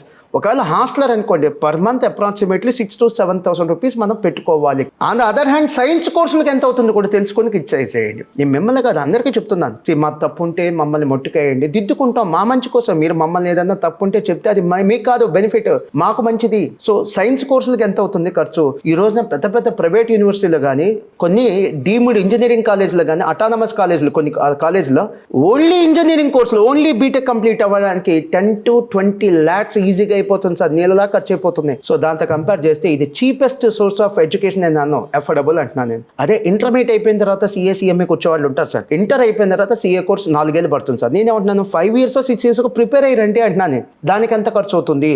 3 to 4 lakhs అండి. CA course after completion of intermediate అంటే intermediate MPC, BiPC, MEC, CEC తీసుకొని అప్పుడు సిఏ చేసేవాళ్ళు ఉంటారు, స్టార్ట్ అయ్యేవాళ్ళు ఉంటారు. అదే ఇంటర్మీడియట్ అయిపోయిన వాళ్ళు సిఎంఏకి వెళ్ళాలి అంటే sir cost and management accountancy లేదా కాస్ట్ అకౌంటెన్సీ 3 ఏళ్ళు పడుతుంది సార్. నేనే ఉంటున్నాను 3 ఏళ్ళు అనుకొని రావద్దు, 4 ఏళ్ళు 5 ఏళ్ళు అనుకునే రండి. దానికి ఎంత ఖర్చు అవుతుంది? 2 to 3 lakhs. ఇందాక నేను చెప్పిన ప్రతి అమౌంట్లో సార్ ఏమేం కలిసి ఉంటాయి తెలుసా? చదువు ఫీజు, మా పుస్తకాల ఫీజు, సిఏ రిజిస్ట్రేషన్ ఫీజు లేదా సిఎంఏ రిజిస్ట్రేషన్ ఫీజు, అవన్నీ కలిపి చెప్తున్నాను సార్. ఇంకొద్దిగా ఏదన్నా ఉంటే ఒక 40,000 అటు 50,000 ఎందుకు పెరిగిద్ది అంటే 6 ఏళ్ల కోర్స్ కదా సార్, ఇది 6 months కోర్స్ కాదు కదా. యాక్యురేట్గా నేను చెప్పడానికి ఇది అఫోర్డబుల్ ఎడ్యుకేషన్ సార్. మంచి కోర్స్ అని చెప్పడానికి ఏముండాలో చెప్తాను సార్. ఒక 4-5 క్వాలిటీస్ ఉండాలి. First one, affordable education. అంటే మరీ ఖరీదైన చదువు అయి ఉండకూడదు, అఫోర్డబిలిటీ. ఎందుకంటే ఇండియా అనేది ఎక్కువ మంది middle class families sir, below middle class families. Affordability of education అనేది ఇంపార్టెంట్ సార్. అది మా కోర్స్కి టిక్ పెట్టాల్సిందే ఖచ్చితంగా. కామర్స్కి టిక్ పెట్టాల్సిందే. రెండోది, నిరుద్యోగ సమస్య లేని కోర్సు, టిక్ పెట్టాలి మా కోర్స్కి. సగం పాస్ అయిన ఉపాధి ఉందా? టిక్ పెట్టాలి. మాకు సగం పాస్ అయిన ఉపాధి ఉంది సార్, ఉద్యోగాలు ఉన్నాయి. సిఏ కానీ సిఎంఏ కానీ సగం పాస్ అయినా ఉద్యోగాలు ఉన్నాయి. 4వది, కొనుక్కునే చదువు కాదు, ఎందుకంటే మా దగ్గర డొనేషన్లు ఉండవు. మీరు చూడండి, ఇంజనీరింగ్లో ర్యాంక్ రాకపోయినా డబ్బు ఉంటే చాలు ఇంజనీర్ అవ్వచ్చు. మెడిసిన్ ర్యాంక్ రాకపోయినా డబ్బు ఉంటే చాలు డాక్టర్ అవ్వచ్చు. మా దగ్గర అది లేదు సార్, డొనేషన్ సీట్స్ ఉండవు మా దగ్గర కామర్స్లో. మళ్ళీ టిక్ పెట్టాలి. 5వది మోస్ట్ ఇంపార్టెంట్, నేను ఎందుకు సిఏకి వచ్చాను, ఎందుకు కామర్స్ తీసుకున్నాను సార్? ఈ రోజు కామర్స్ తీసుకోవడం పెద్ద గొప్ప విశేషం కాదు సార్. నేను 1995లో 10th అయిపోయిన తర్వాత నేను కామర్స్ తీసుకున్నా, ఎంఈసీ తీసుకున్నా, బై చాయిస్ నేను తీసుకున్నా. ఎందుకు తీసుకున్నా? బైపీసీకి వెళ్తే 10 ఏళ్ళు చదువుకోవాలి. అమ్మో 10 ఏళ్ళు చదువుకుంటే సార్ ఎలా ఉంటుందంటే, ఈ జీవితంలో చదువుకో, నెక్స్ట్ జీవితంలో సంపాదించుకో, నెక్స్ట్ జీవితంలో ఎంజాయ్ చేయనట్టు ఉంటుంది. సో చదువుకో పరిమితం ఉండాలి. చదువు కాదు, చదువుకో పరిమితం ఉండాలి. పులి స్టాప్లు ఉండాలి, కామాలు కాదు, పులి స్టాప్లు ఉండాలి.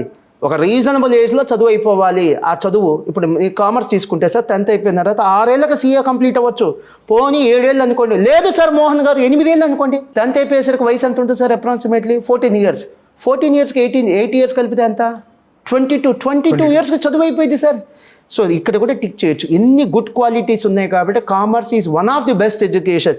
Is the only best education అన్నట్ల, one of the best education. దీన్ని ఓవర్లుక్ చేయొద్దు, చిన్న చూపు చూడొద్దు, దీని గురించి అపోహలు భయాలు కూడా వద్దు సార్. మరి సాలరీ పరిస్థితి ఏంటి సార్? అంటే ఇన్కమ్ అండ్ సాలరీ అనేది కూడా కరెక్ట్ కాదు, లైక్ ఇన్కమ్. ఎందుకంటే చాలా మంది సీఏలు ఇండివిజువల్గా ప్రాక్టీస్ చేసేవాళ్ళు నాకు తెలుసు అనమాట. జాబ్ మాత్రమే కాదు, ఇండివిజువల్ ప్రాక్టీస్ చేస్తూ వాళ్ళు చాలా డబ్బులు సంపాదిస్తున్నారు. So how much income can we expect? Like CA చేసిన వాళ్ళు ఎంత ఇన్కమ్ సంపాదిస్తున్నారు? మంచి క్వశ్చన్ సార్. నాతో చిన్న విన్నపం అడగచ్చా సార్? నెగిటివ్ తీసుకోరు కదా. మీరు చాలా సూదులు లాంటి క్వశ్చన్స్ చాలా చక్కగా ఇండక్షనే చేస్తున్నారు, పెయిన్ లేకుండా చేయడానికి ప్రయత్నం చేస్తున్నారు. ఇంకా చాలా ఉన్నాయి సార్. ఇదే క్వశ్చన్స్ కాస్త సైన్స్ కోర్సెస్ ఆఫర్ చేసే స్కూల్స్ని కాలేజ్ని కూడా పిలిపించి అడగండి సార్. ఖచ్చితంగా అడుగుతాను సార్. మీరు ఎందుకు సార్ మమ్మల్ని మాత్రమే టార్గెట్ చేసినట్టుగా అడుగుతున్నారు? ఎనీహో, సీఏ పాస్ అయిన వాళ్ళకి ఫ్రెషర్స్కి శాలరీ ఎంత ఉంది? కెరీర్ ఆపర్చునిటీస్ అంటే రెండుగా డివైడ్ చేద్దామా అవినాష్ గారు? ఒకటి ప్రాక్టీస్, ఇంకోటి జాబ్. డాక్టర్స్ ఉన్నారు. ఎందుకు నేను డాక్టర్స్ ఎగ్జాంపుల్గా చెప్తున్నానంటే సొసైటీకి బాగా కనెక్ట్ అయిన పీపుల్, వాళ్ళు ఆ ఎగ్జాంపుల్ చెప్తే ఈజీగా అర్థమైపోయింది.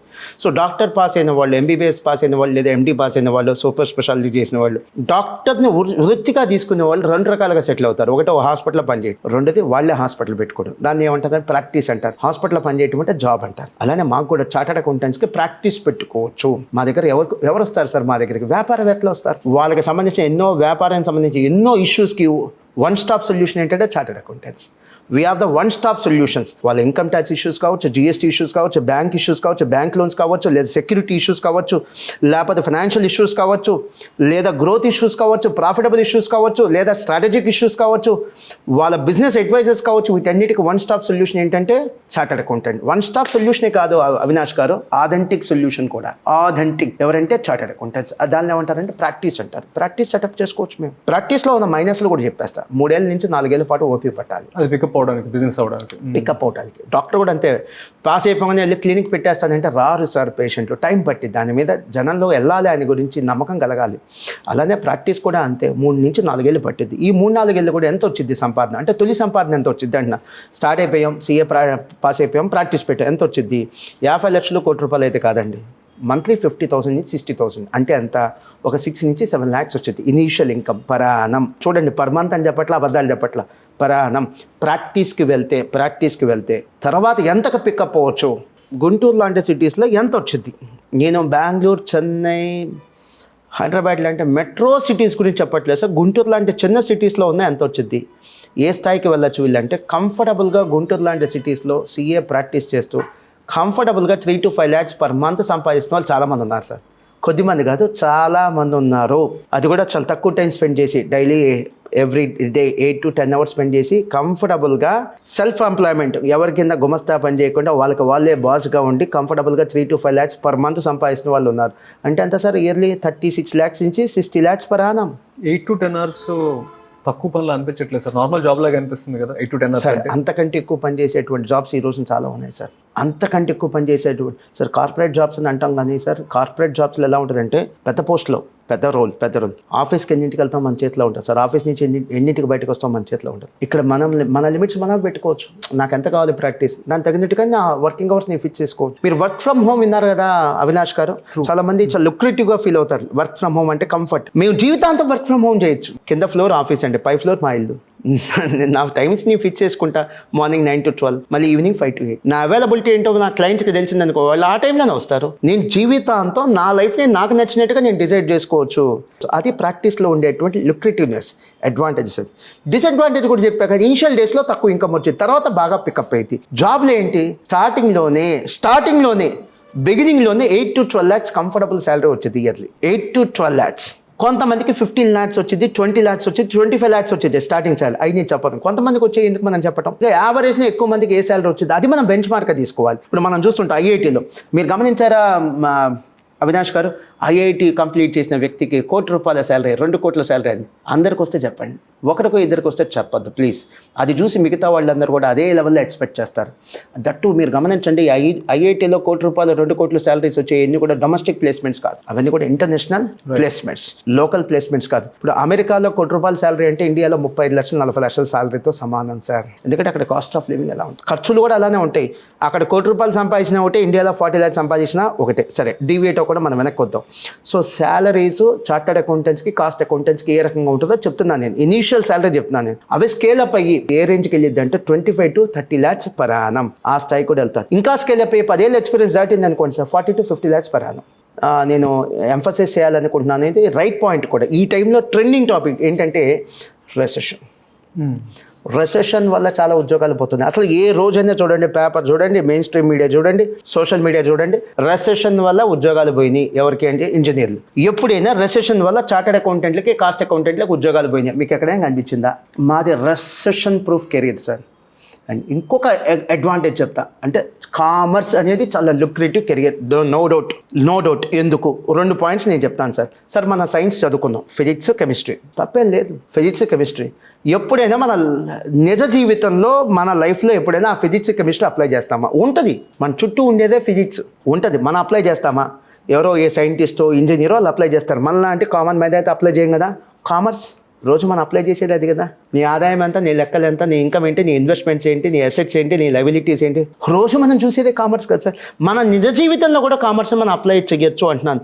ఇది కామర్స్లో ఉన్న మరో అడ్వాంటేజ్. పిల్లలు చాలా ఇంట్రెస్టింగ్గా ఎంటర్ తెలుసా సార్ కామర్స్, ఎందుకంటే వ్యాపారం, డబ్బు.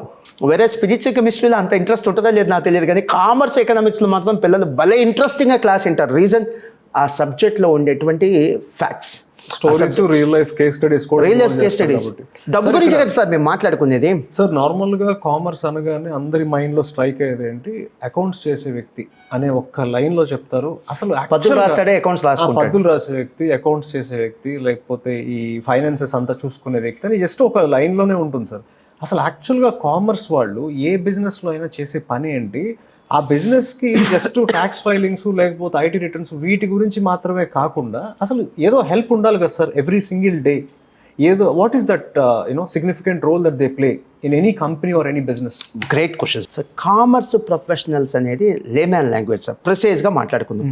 ఈవెన్ ఎంకామ్, బీకామ్ చదివిన వాళ్ళు, ఎంబీఏ చేసిన వాళ్ళు కూడా కామర్స్ ప్రొఫెషనల్స్. దాంట్లో టాప్ లేయర్ ఏంటి అంటే చార్టర్డ్ అకౌంటెంట్స్, కాస్ట్ అకౌంటెంట్స్.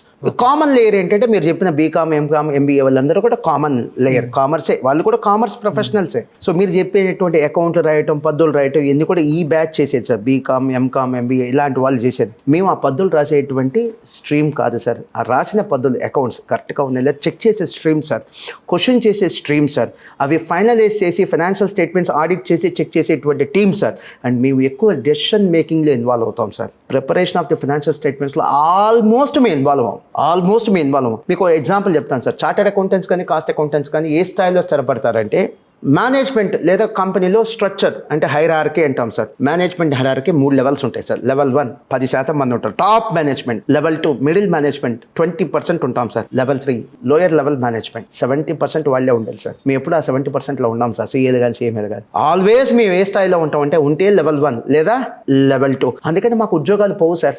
ఏ రెసెషన్ వచ్చినా ఉద్యోగాలు పోవు. మేమంటే పడనోళ్ళు కూడా మా కంపెనీలో చాలా మంది ఉంటారు సార్. మా కంపెనీస్లో, మేము పనిచేసే కంపెనీస్లో మేమంటే పడినోళ్ళు ఉంటారు, గెట్టినోళ్ళు ఉంటారు, నచ్చని వాళ్ళు ఉంటారు. అయినా మమ్మల్ని తీసారు. ఎందుకంటే లెవెల్ 1, లెవెల్ 2 మేనేజ్మెంట్. మేము బ్యాక్ బోన్ సార్ కంపెనీకి. We can make the companies, we can even break the companies. So company పుట్టాలంటే చార్టర్డ్ అకౌంటెంట్లు కావాలి. కంపెనీ క్లోజ్ చేయాలన్నా కూడా ఇష్టం లేదు, కంపెనీ క్లోజ్ చేయాలి ఏదో రీజన్తో, చార్టర్డ్ అకౌంటెంట్స్ ఉండాలి. కంపెనీ పుట్టుక నుంచి కంపెనీ క్లోజ్ అయ్యేదాకా చార్టర్డ్ అకౌంటెంట్స్ ఉండాలి సార్. మేము ఆల్వేస్ ఉండేది లెవెల్ 1 లేదా level 2 management sir. Top level మేనేజ్మెంట్లోని చార్టర్డ్ అకౌంటెంట్స్ లేదా కాస్ట్ అకౌంటెంట్స్ ఉంటారు సార్. సో అకౌంట్స్ రాసేటువంటి వాళ్ళు అయితే కాదు సార్. చార్టర్డ్ అకౌంటెంట్స్ అంటే అకౌంట్స్ రాసేవాళ్ళు కాదు సార్. మీకు ఇంకా ఈజీగా కనెక్ట్ ఇంకో ఎగ్జాంపుల్ చెప్పినా సార్. డాక్టర్స్ ఏంటి? Health managers. The manager health. Chartered accountants, cost accountants sir, the manager wealth manager sir. So డబ్బు ఎక్కడ ఉంటుందో చార్టర్డ్ అకౌంటెంట్లు అక్కడ ఉంటారు. కొంచెం టాంజిబుల్గా, లేజర్ ఫోకస్డ్గా నాకు ఒకటి కావాలి సార్. ఇప్పుడు ఒక కంపెనీలో చార్టర్డ్ అకౌంటెంట్ హైర్ చేశాను. In a duration of 6 months వాళ్ళు పర్ఫామ్ చేసే 5 లేదా 10 టాప్ యాక్టివిటీస్ ఏంటి, కంపెనీ గ్రోత్కి ఉపయోగపడేది, కొద్దిగా క్రిస్ప్గా చెప్పండి sir. So absolutely total money management, financial management, administrative issues, legal issues, legal compliances మొత్తం వీళ్ళే చూస్తారు సార్. సార్ మీకు సత్యం తెలుసు కదా సార్. సత్యం కంపెనీ చాలా బాధపడతా, ఎప్పుడు గుర్తొచ్చినా నాకు బాధ అనిపించేది సార్. మన తెలుగు రాష్ట్రాలకు ప్రైడ్ సార్ అది. సో లీగల్ ఇష్యూస్ రావటం వల్ల, లీగల్ కంప్లైంట్స్ లేకపోవటం వల్ల ఏమైందా? కంపెనీ క్లోజ్ అయిందా? టెక్ మహీంద్రాగా మారిందా? ఆ కంపెనీ ఫౌండర్ అయినటువంటి సత్యం రామలింగరాజు గారు ఎన్నాళ్ళు జైల్లో ఉన్నారు సార్. ఇవి జరగకుండా ఉండటం కోసం, ఫైనాన్షియల్ ఫ్రాడ్ జరగకుండా ఉండటం కోసం, డబ్బుని సొంతగా వాడుకోకుండా, ఎవరు కంపెనీలో ఉన్న మేనేజ్మెంట్ డబ్బుని మిస్యూజ్ చేయకుండా, ఇవన్నీ చూసుకోవడానికి కూడా చార్టర్డ్ అకౌంటెంట్స్ నిరంతరం పనిచేస్తారు సార్. వెల్త్ మేనేజ్మెంట్లో A to Z ఆల్ఫాబెట్స్లో ఏంటి సార్? A to Z మొత్తం చూసేది, కంట్రోల్ చేసేది ఎవరంటే chartered accountants. Legal complaints maintain చేయడానికి అన్నారు. లీగల్ కంప్లైంట్స్ లేకపోతే సార్ జైల్లో పడేయటం కాదు సార్, పెనాల్టీనే కాదు సార్, కంపెనీ క్లోజ్ చేసే సిచ్యువేషన్ కూడా అంటే గవర్నమెంట్ పెట్టిన కొన్ని రూల్స్ని అతిక్రమించకుండా కంపెనీ సక్రమంగా రన్ అవ్వడానికి చార్టెడ్ అకౌంటెంట్స్ హెల్ప్ చేస్తారు. Absolutely sir. సార్ 2 రకాలు, బయట నుంచి వచ్చేవాళ్ళు చార్టెడ్ అకౌంటెంట్స్ అంటే ఎవరు, ప్రాక్టీస్. రైట్. కంపెనీలోనే ఎంప్లాయ్మెంట్ తీసుకున్న వాళ్ళు చార్టెడ్ అకౌంటెంట్సే, దే ఆర్ ఇన్ జాబ్. నేను చెప్పేది జాబ్లో ఉన్నవాళ్ళు. అదే సపోజ్ బయట ప్రాక్టీస్ చేస్తున్నారు అనుకోండి, మీరు మా దగ్గరికి వస్తారు, సార్ నా ఇష్యూస్ ఇవి, నా ఛాలెంజెస్ ఇవి, నా ఇన్కమ్ ట్యాక్స్ రిటర్న్ ఇది, లేదా నా ఇన్కమ్ ఇది, సో నా బ్యాంక్ లోన్స్ ఇవి, లేదా నాకు స్ట్రాటజిక్గా నా సలహాలు ఏంటి, నేను మెర్జర్కి వెళ్ళాలనుకుంటున్నాను, ఎక్స్పాన్షన్కి వెళ్ళాలనుకుంటున్నాను, కొత్త బిజినెస్ స్టార్ట్ చేయాలనుకుంటున్నాను, ఈ బిజినెస్ స్టార్ట్ చేయొచ్చా లేదా, దీని ఫీజబిలిటీ ఏంటి, ఎక్స్పాన్షన్కి వెళ్ళొచ్చా లేదా, is it right time to promote a new business, is it right time to close this business, ఇలాంటి ఎన్నో ఇష్యూస్ ఎవరి దగ్గరికి వచ్చి అడుగుతాం, ప్రాక్టీసింగ్ చార్టెడ్ అకౌంటెంట్. సార్ చాలామంది ప్రాక్టీసింగ్ సీఏలకి ఏ హోదా ఉంటుందో తెలుసా sir, we are like extended family members. కొన్ని విషయాలు ఇంట్లో ఫ్యామిలీ మెంబర్స్ కూడా చెప్పని విషయాలు మాకు చెప్తారు సార్, చార్టర్డ్ అకౌంటెంట్స్ చెప్తారు. అది చాలా ప్రముఖంగా బిజినెస్ మ్యాన్ మాకు ఇచ్చేటువంటి ప్లేస్. సార్ మీరు చెప్తున్న దాన్ని బట్టి వీళ్ళకి ఒక మంచి నెట్వర్క్ కూడా ఉంటుంది. మనం జాబ్ చేస్తూ ఉంటే కనుక కేవలం ఆ క్యూబికల్ దగ్గరలో ఉన్నవాళ్ళు లేకపోతే 2-3 మాత్రమే పరిచయం ఉంటారు. టాప్ లెవెల్ మేనేజ్మెంట్కి యాక్సెస్ చాలా తక్కువగా ఉంటుంది. కానీ వీళ్ళు మనీ మేనేజ్ చేస్తారు కాబట్టి చార్టెడ్ అకౌంటెంట్స్ ఎప్పుడైనా సరే పెద్దవాళ్ళతో ఇంటరాక్ట్ అవ్వడానికి అవకాశాలు ఉంటాయని అనిపిస్తుంది. సీఈఓలు కానీ సిఎఫ్ఓలు కానీ వీళ్ళందరితో వాళ్ళు ఇంటరాక్ట్ అయ్యే ఛాన్స్ ఎక్కువ ఉంటుంది. తద్వారా వీళ్ళ గ్రోత్ కూడా కొద్దిగా ర్యాపిడ్ అవ్వచ్చు కదా సార్. అంటే చాలా చాలా చాలా చాలా సో మీరు అడిగిన question sir, A should appreciate sir. నేను మళ్ళీ పొగుడుతున్నాను అనుకోవద్దు, భజన్ అనుకోవద్దు. చాలా రెలవెంట్ క్వశ్చన్స్ మీరు అడుగుతుంది. చాలా ఖచ్చితంగా చాలా రీసెర్చ్ చేస్తేనే ఇలాంటి క్వశ్చన్స్ వస్తాయి సార్. సార్ జాబ్కి వెళ్ళాం అనుకోండి సార్, మాది ఎక్కువ ఇంటరాక్షన్ ఎవరితో ఉంటుందంటే టాప్ మేనేజ్మెంట్. రైట్. ఎలివేషన్ కూడా ఎక్కువ ఛాన్స్ అదే కదా సార్. మేము డెసిషన్ మేకర్స్కి దగ్గరగా ఉంటాము. ప్రమోషన్ కానీ గ్రోత్ కానీ ఫైనాన్షియల్గా కానీ ఛాన్స్ ఎక్కువ ఉంది. సపోజ్ ప్రాక్టీస్లో ఉన్నాం సార్, ఎగ్జాంపుల్ ప్రాక్టీస్లో ఉన్నాం, ఓకేనా. పెద్ద ఇండస్ట్రియలిస్టులు, పెద్ద ఎంటర్ప్రీనర్స్, పెద్ద వ్యాపారవేత్తలు మనం వెళ్తే అపాయింట్మెంట్ కూడా ఎవరు, కానీ వాళ్ళు వచ్చి చార్టర్డ్ అకౌంటెంట్స్ దగ్గర కూర్చొని అపాయింట్మెంట్స్ సలహాలు అవన్నీ తీసుకొని వెళ్తారు. సో 2 రకాలు, అంటే ప్రాక్టీస్ పెట్టినా పెద్దవాళ్ళతోనే పరిచయం, జాబ్కి వెళ్ళినా కూడా పెద్దవాళ్ళతోనే పరిచయం. లా అంటే లెవెల్స్ చూస్తే టాప్ లెవెల్లో ఉండేటువంటి క్రీమీ లేయర్ ఎవరంటే ఈ చార్టర్డ్ అకౌంటెంట్లు, కాస్ట్ అకౌంటెంట్లు. We should appreciate. సార్ ఇక్కడ పాలసీ మేకింగ్ అని ఒక మాట వాడారు. గవర్నమెంట్ జాబ్స్లో చార్టర్డ్ అకౌంటెంట్స్ ఏదైనా ఒక రోల్లో ఫిట్ అవ్వడానికి అవకాశాలు ఉన్నాయా? చాలా ఉన్నాయి సార్. కాకపోతే ఏంటంటే ఇండియన్ గవర్నమెంటే కాదు సార్, ఈ రోజున స్టేట్ గవర్నమెంట్స్ తీసుకున్నా కూడా ఎక్కువ ఈ చార్టర్డ్ అకౌంటెంట్స్ని, కాస్ట్ అకౌంటెంట్స్ని, వాళ్ళ సర్వీసెస్ని ఇంకా వాడుకోవట్లేదు సార్. బట్ ఫ్యూచర్లో వస్తుంది, ఎందుకంటే అకౌంటబిలిటీ పెరుగుతుంది. గవర్నమెంట్లో కూడా మెచ్చుకోవాల్సింది ఏంటంటే సార్, మా ఇష్టం వచ్చినట్టు ఖర్చు పెడతాం కాదు, పెట్టిన ఖర్చు మనకు చెప్తున్నారు, అకౌంటబిలిటీ ఇస్తున్నారు. సో ఆ మార్పు డెమోక్రసీలో ఒక ట్రాన్సిషన్ స్టార్ట్ అయింది. సో ఎప్పుడైతే ఈ ట్రాన్సిషన్ ఇంకా బాగా పెరుగుతున్న ఖర్చులు, ఇప్పుడు గవర్నమెంట్ లక్షల కోట్లలో ఖర్చు పెడుతుంది కదా సార్, మరి ఆడిట్ చేయాలా, వాటి అకౌంటబిలిటీ చూడాలా, ఫండ్స్ మిస్మేనేజ్మెంట్ అవ్వకుండా చూడాలా, సైఫనింగ్ ఆఫ్ ఫండ్స్ అంటారు, లేకపోతే ఫండ్స్ని వేరే వాటికి వాడటం కాదు, ఇవన్నీ జరగకుండా చూడటానికి ఏం చేయాలి, గవర్నమెంట్ ఒక ఇన్స్ట్రుమెంట్ కావాలి. ఆ ఇన్స్ట్రుమెంట్ పేరు చార్టర్డ్ అకౌంటెంట్స్, కాస్ట్ అకౌంటెంట్స్. ఇప్పుడైతే గొప్పగా వాడుతున్నారని నేనైతే అబద్ధం చెప్పాను సార్, గొప్పగా అయితే వాడట్లా. ఫ్యూచర్లో మాత్రం ఖచ్చితంగా వీళ్ళ సర్వీసెస్ చాలా ప్రామినెంట్గా వాడతారు. Reason accountability. రెండోది, పెట్టే డబ్బుని వేస్ట్ చేసేటువంటి ఆలోచన గవర్నమెంట్ కూడా లేదు. ఫ్యూచర్లో ఆ మార్పు చాలా వచ్చింది. అంటే ఖర్చు పెడుతున్నాం కాదు, ఖర్చు పెట్టింది ప్రొడక్టివ్గా ఖర్చు పెట్టాలి, వేస్ట్ అవ్వకుండా ఖర్చు పెట్టాలి. ఇవన్నీ ఎవరితో సాధ్యమవుతుందంటే chartered accountants, cost accountants. Sir ఇంకోటి, మీకు ప్రైమ్ మినిస్టర్ మోడీ గారు చెప్పిన మాట సార్, ఎంత రెలవెన్స్ లేకపోతే ఆయన మాట చెప్తాడు sir. Chartered accountants are the soldiers of Indian economy, growth partners. Sir ఈ రోజున జిఎస్టీ మీకు సంవత్సరానికి 24 లక్షల కోట్లు, కొన్ని సంవత్సరాలు ఆగితే ఇంకా 4-5 years ఆగితే 30 lakh crores వస్తుంది. జిఎస్టీ ఇంత బాగా సక్సెస్ఫుల్గా ఇంప్లిమెంటేషన్ అవుతుంది ఇంత పెద్ద దేశంలో అంటే కారణం చార్టర్డ్ అకౌంటెంట్స్, కాస్ట్ అకౌంటెంట్స్. అంటే మేము గవర్నమెంట్లో డైరెక్ట్గా భాగస్వామి అవ్వకపోయినా గవర్నమెంట్ పని అవుతుంది అంటే, పని జరుగుతుందంటే, జిఎస్టీ కలెక్షన్స్ వస్తుందంటే ఖచ్చితంగా ఎవరి సపోర్ట్తో అంటే it is the chartered accountants, it is the cost accountants. ఖచ్చితంగా నిర్విధంగా మనం ఒప్పుకోవాలి. బట్ గవర్నమెంట్లో మేమైతే పాలసీ మేకర్స్గా లేకపోతే గవర్నమెంట్లో మేము భాగస్వాములుగా అయితే చాలా తక్కువ మంది ఉన్నారు సార్. కానీ కొంతమంది యూనియన్ మినిస్టర్స్ ఉన్నారు సార్, ఇప్పుడు సురేష్ ప్రభు గారు is a chartered accountant, Piyush Goyal is a chartered accountant. So central ministers కూడా ఉన్నారు చార్టర్డ్ అకౌంటెంట్స్, సెంట్రల్ మినిస్టర్స్ కూడా ఉన్నారు. బట్ గవర్నమెంట్ అయితే రిక్రూట్ చేసుకుంటుంది తక్కువ, వీళ్ళ సర్వీసెస్ యూజ్ చేసుకుంటుంది తక్కువ. ఏ డే విల్ కమ్, ఇంకో 25 ఏళ్ళు 30 ఏళ్ళు కాదు సార్, ఇంకో 4-5 yearsలోనే వచ్చేది. A day will come, social audit వస్తుంది, అకౌంటబిలిటీ వస్తుంది. ఈ పెడుతున్న ఖర్చు ఉంది, గవర్నమెంట్ ల్యాక్స్లో కాదు క్రోర్స్లో ఖర్చు పెడుతుంది. మరి ఇది ప్రాపర్ స్పెండింగ్ జరుగుతుంది, అది చూసుకునే వాళ్ళు కావాలి కదా. ఖచ్చితంగా services of chartered accountants and cost accountants they will be made use. రాణిస్తారా సార్ గవర్నమెంట్లోకి? ఎందుకంటే ఇప్పటి వరకు రానివ్వకపోవడమే కొద్దిగా చిన్న రెడ్ ఫ్లాగ్ లాగా అనిపిస్తుంది. అంటే సంథింగ్ ఫీల్స్ రాంగ్ హియర్. ఎందుకు చార్టెడ్ అకౌంటెంట్స్ ని దీనిలో ఇష్టపడి రానివ్వడం కాదు సార్, ఇష్టపడి రాణిస్తారు నేను చెప్పలేదు, కంపలింగ్ సిచ్యువేషన్ రాణిస్తారు. ఇప్పుడు సపోజ్ వరల్డ్ బ్యాంక్ లోన్స్ ఉన్నాయి సార్, ఇచ్చినప్పుడు వాళ్ళు ఏమంటారు? లెక్కలు చూపించమంటారు. వరల్డ్ బ్యాంక్ లోన్స్ ఉన్నాయి లేదా IMF లోన్స్ కానీ లేకపోతే ఇంకేదైనా డెట్స్ కానీ ఖచ్చితంగా లెక్కలు చూపించమంటారు. ఇష్టం ఉందా లేకపోతే జరుగుతుంది. డెమోక్రసీలో కూడా చాలా మంచి మార్పులు వస్తున్నాయి సార్, అకౌంటబిలిటీ పెరుగుతుంది, సిటిజన్స్లో కూడా అవేర్నెస్ వస్తుంది. మీరు పెట్టడం కాదు ఖర్చు. ఇప్పుడు ఏముంది సార్, రోడ్డు వేస్తున్నాం, సరిగ్గా రోడ్డు లేకపోతే సోషల్ మీడియాలో ఎంత గొడవ చేస్తున్నారు, ఎంత క్వశ్చన్ చేస్తున్నారు. సో అకౌంటబిలిటీ పెరుగుతుందనే కదా, ప్రశ్నించే తత్వం పెరుగుతుందనే కదా. ఇదన్నీ ఎగ్జాంపుల్స్ ఏంటి, ప్రశ్నించే తత్వం పెరుగుతుంది. సో ఆటోమేటిక్గా గవర్నమెంట్ ఏం చేస్తుంది, వాళ్ళు స్పెండ్ చేసే ప్రతి రూపాయికి వాళ్ళు అడగకుండానే వాలంటరీగా బాధ్యతగా ఇవి పెట్టిన ఖర్చులు ఇవన్నీ కూడా స్ట్రీమ్ లైన్ చేయటం, సెటరైట్ చేయటం, ప్రాపర్గా వాటి మీద మానిటరింగ్ కూడా ఉండాలి. అంటే yes, chartered accountants cost accountants యొక్క సర్వీసెస్ తీసుకుంటారనేది నాకు ఉన్నటువంటి ఫోర్కాస్ట్ సార్.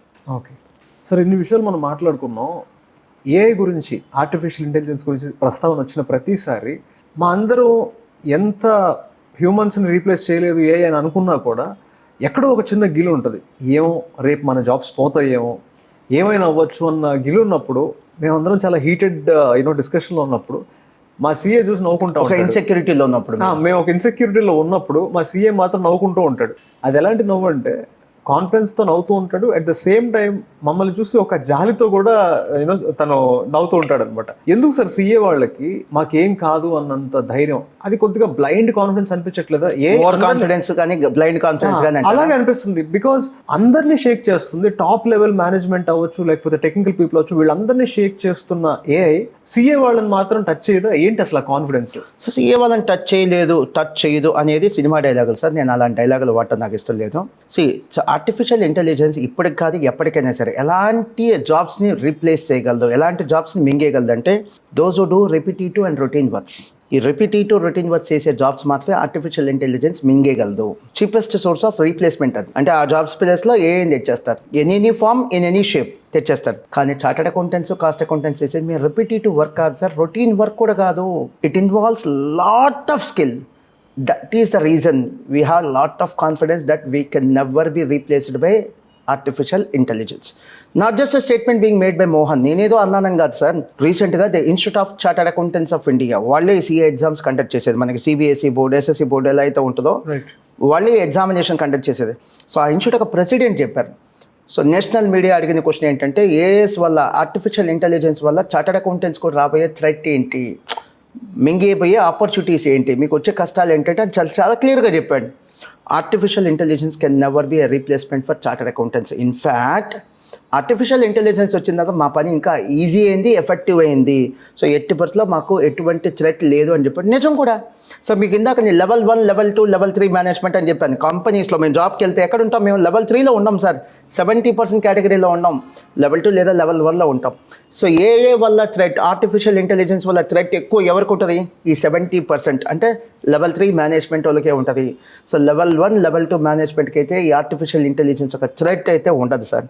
అండ్ ఇంకొక గొప్ప విషయం ఏంటో తెలుసా సార్?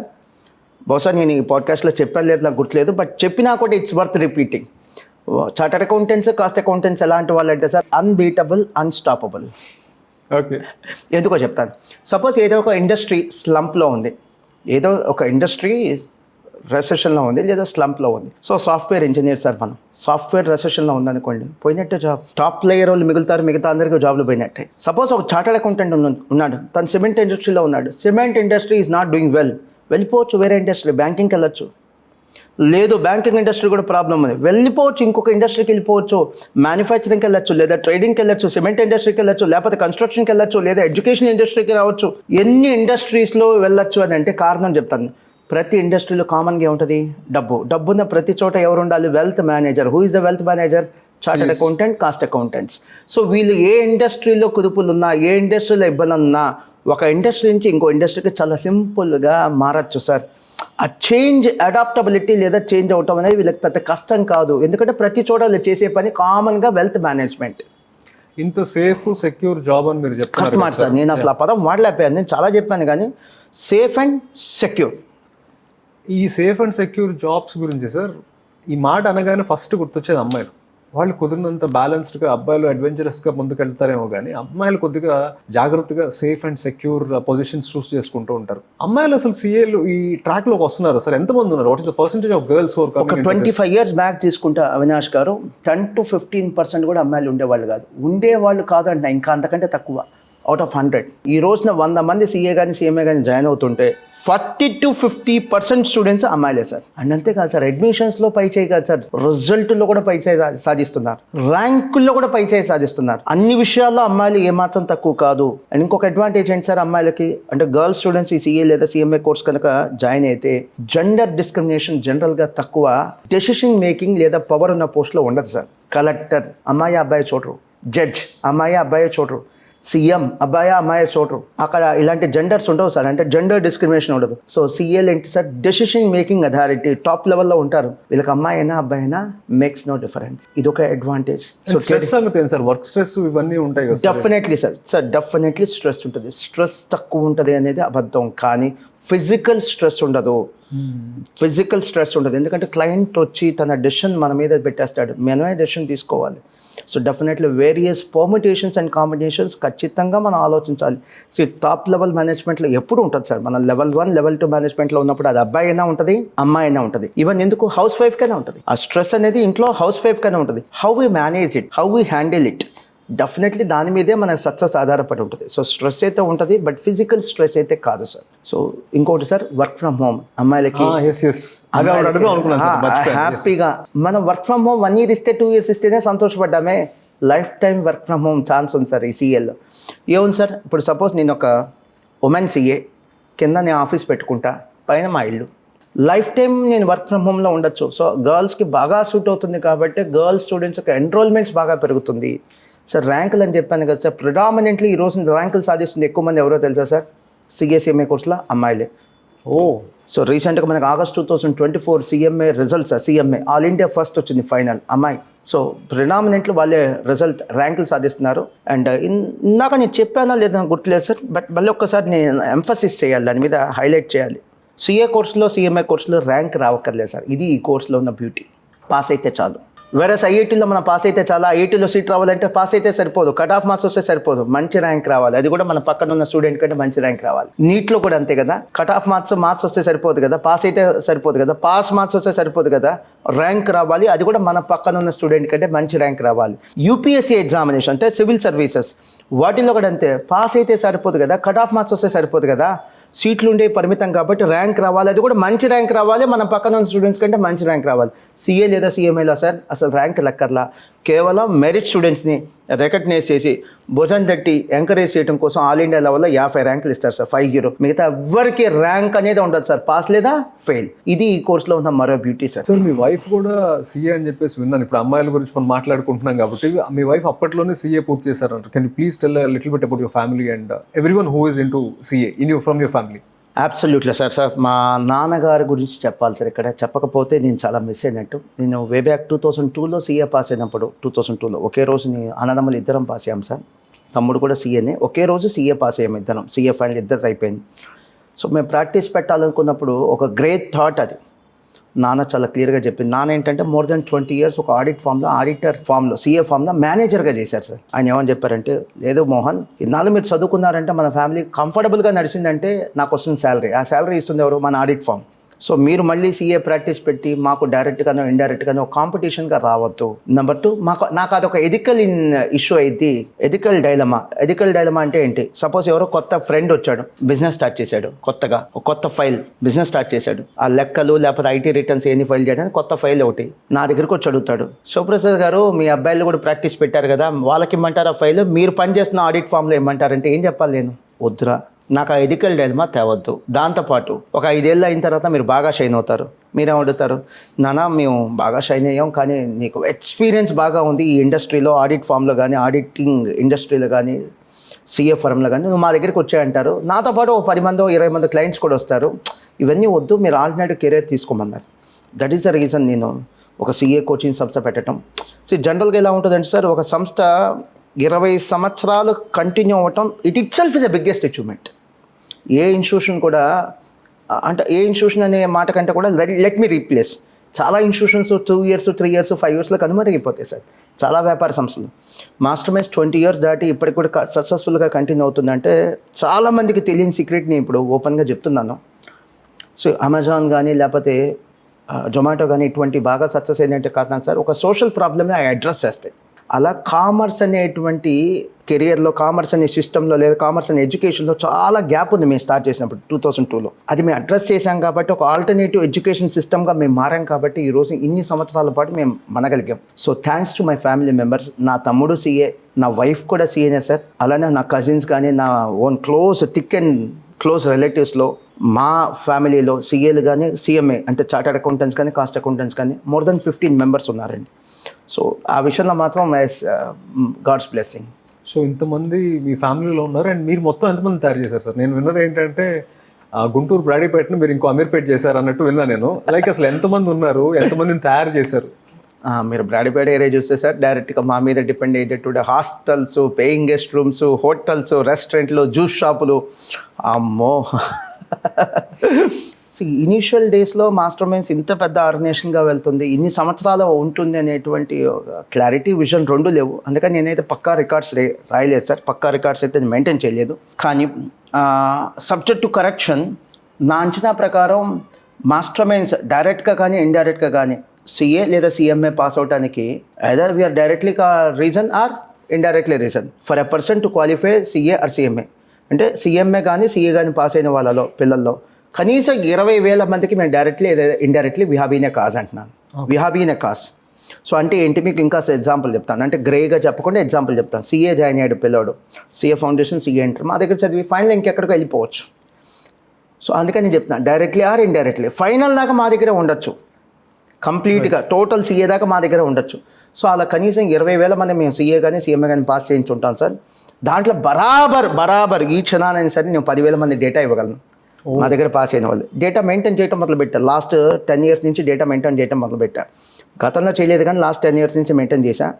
సో సార్ ఒక చార్టర్డ్ అకౌంటెంట్ లేదా కాస్ట్ అకౌంటెంట్ తన లైఫ్ టైంలో కనీసం ఒక 10 crores ఎర్న్ చేసే ఛాన్స్ ఉంది సార్. 10 crores ఒక లైఫ్ టైంలో. అలా లెక్కేసుకుంటే 20,000 చార్టర్డ్ అకౌంటెంట్స్ లేదా కాస్ట్ అకౌంటెంట్స్ ఇంటూ 10 crores అనుకుంటే sir we have been a reason for creation of not less then 2 lakh crores worth wealth. 2 లక్షల కోట్ల రూపాయల వెల్త్ క్రియేషన్కి మేము కారణమయ్యాం సార్. సంతోషంగా ఫీల్ అయ్యాం. కొద్దిగా బాధపడాల్సింది ఏంటంటే ఫెయిల్ అయిన పిల్లలు కూడా ఉన్నారు. అది మా టీంలో కొంతమంది చేసినటువంటి పొరపాట్లు కావచ్చు, knowingly are annoyingly. I regret for that and I tender my apology. Pass అయితే మా వల్ల, ఫెయిల్ అయితే మా వల్ల కాదంటే ఎలా సార్? మా వల్లే కదా. సపోజ్ ఇప్పుడు ఫర్ ఎగ్జాంపుల్ నేను క్రికెట్కి టీమ్ కెప్టెన్, నేను బాగా ఆడచ్చు, నా టీంలో ఉన్న బౌలరో బ్యాట్స్మెన్ ఇంకెవరన్నా పొరపాటు చేయొచ్చు కదా, నాట్ సో సీరియస్. అలాంటి వాళ్ళ వల్ల కూడా పిల్లలు ఫెయిల్ అయిన వాళ్ళు ఉన్నారు.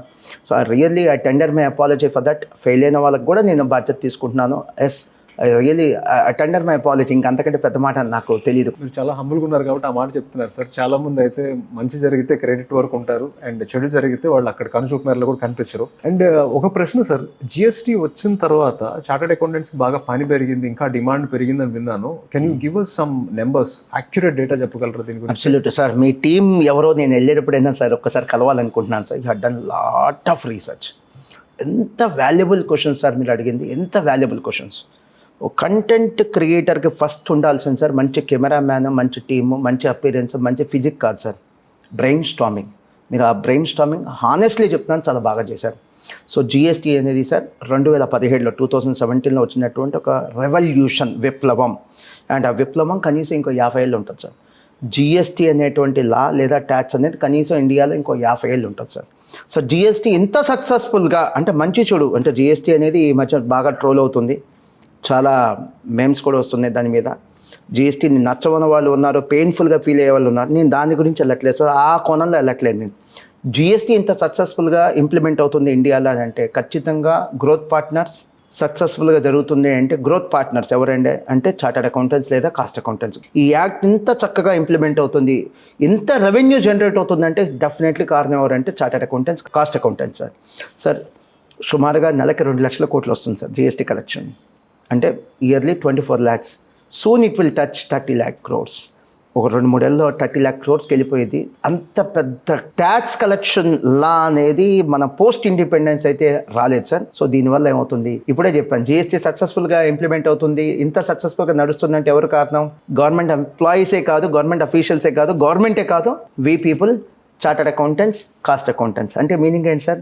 మాకు ఎన్ని ఆపర్చునిటీస్ వస్తాయి, ఎనార్మస్ ఆపర్చునిటీస్. జిఎస్టీ అనే దానివల్ల పని పెరిగింది అనేది ఎంత నిజమో, ఎవరికి? చార్టర్డ్ అకౌంటెంట్స్కి, కాస్ట్ అకౌంటెంట్స్కి, బిజినెస్ పీపుల్కి. మాకు అవకాశాలు కూడా పెరిగినాయి సంపాదించుకోవడానికి.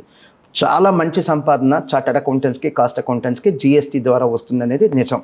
సార్ మీరు ఇప్పుడు చెప్పిన దాన్ని బట్టి శాలరీస్ బాగున్నాయి అన్నారు, జిఎస్టీ వల్ల ఆపర్చునిటీస్ బాగా పెరిగాయి అన్నారు. అయితే ఎంత ఆపర్చునిటీస్ వచ్చినా ఏం చేసినా కూడా మన వాళ్ళు దేశం వదిలి వెళ్ళటం అయితే బాగా ఇష్టపడతారు. బయట దేశాలకు వెళ్ళి పెద్ద పెద్ద జాబ్స్ చేయాలి, సెటిల్ అవ్వాలని చెప్పేసి. ఈ సిఏ కోర్సులు ఎవరైతే పూర్తి చేస్తారో ఆ కోర్సులకి బయట వాల్యూ ఉంటుందా? అక్కడ కూడా ఉద్యోగాలు వస్తాయా? లేకపోతే అక్కడికి వెళ్ళి మళ్ళీ సపరేట్గా కోర్సులు ఏమైనా చేయాలా? దీనికే మాకు వాచిపోతుంది, దోలు తీరిపోతుందని చాలా మంది చెప్తున్నారు. ఇక్కడ సిఏ కోర్స్ కంప్లీట్ చేయడానికి యుఎస్లో కానీ లేకపోతే ఇంకా ఇతర ఏ దేశాలైనా సరే వెళ్తే what is the value of Indian CA education?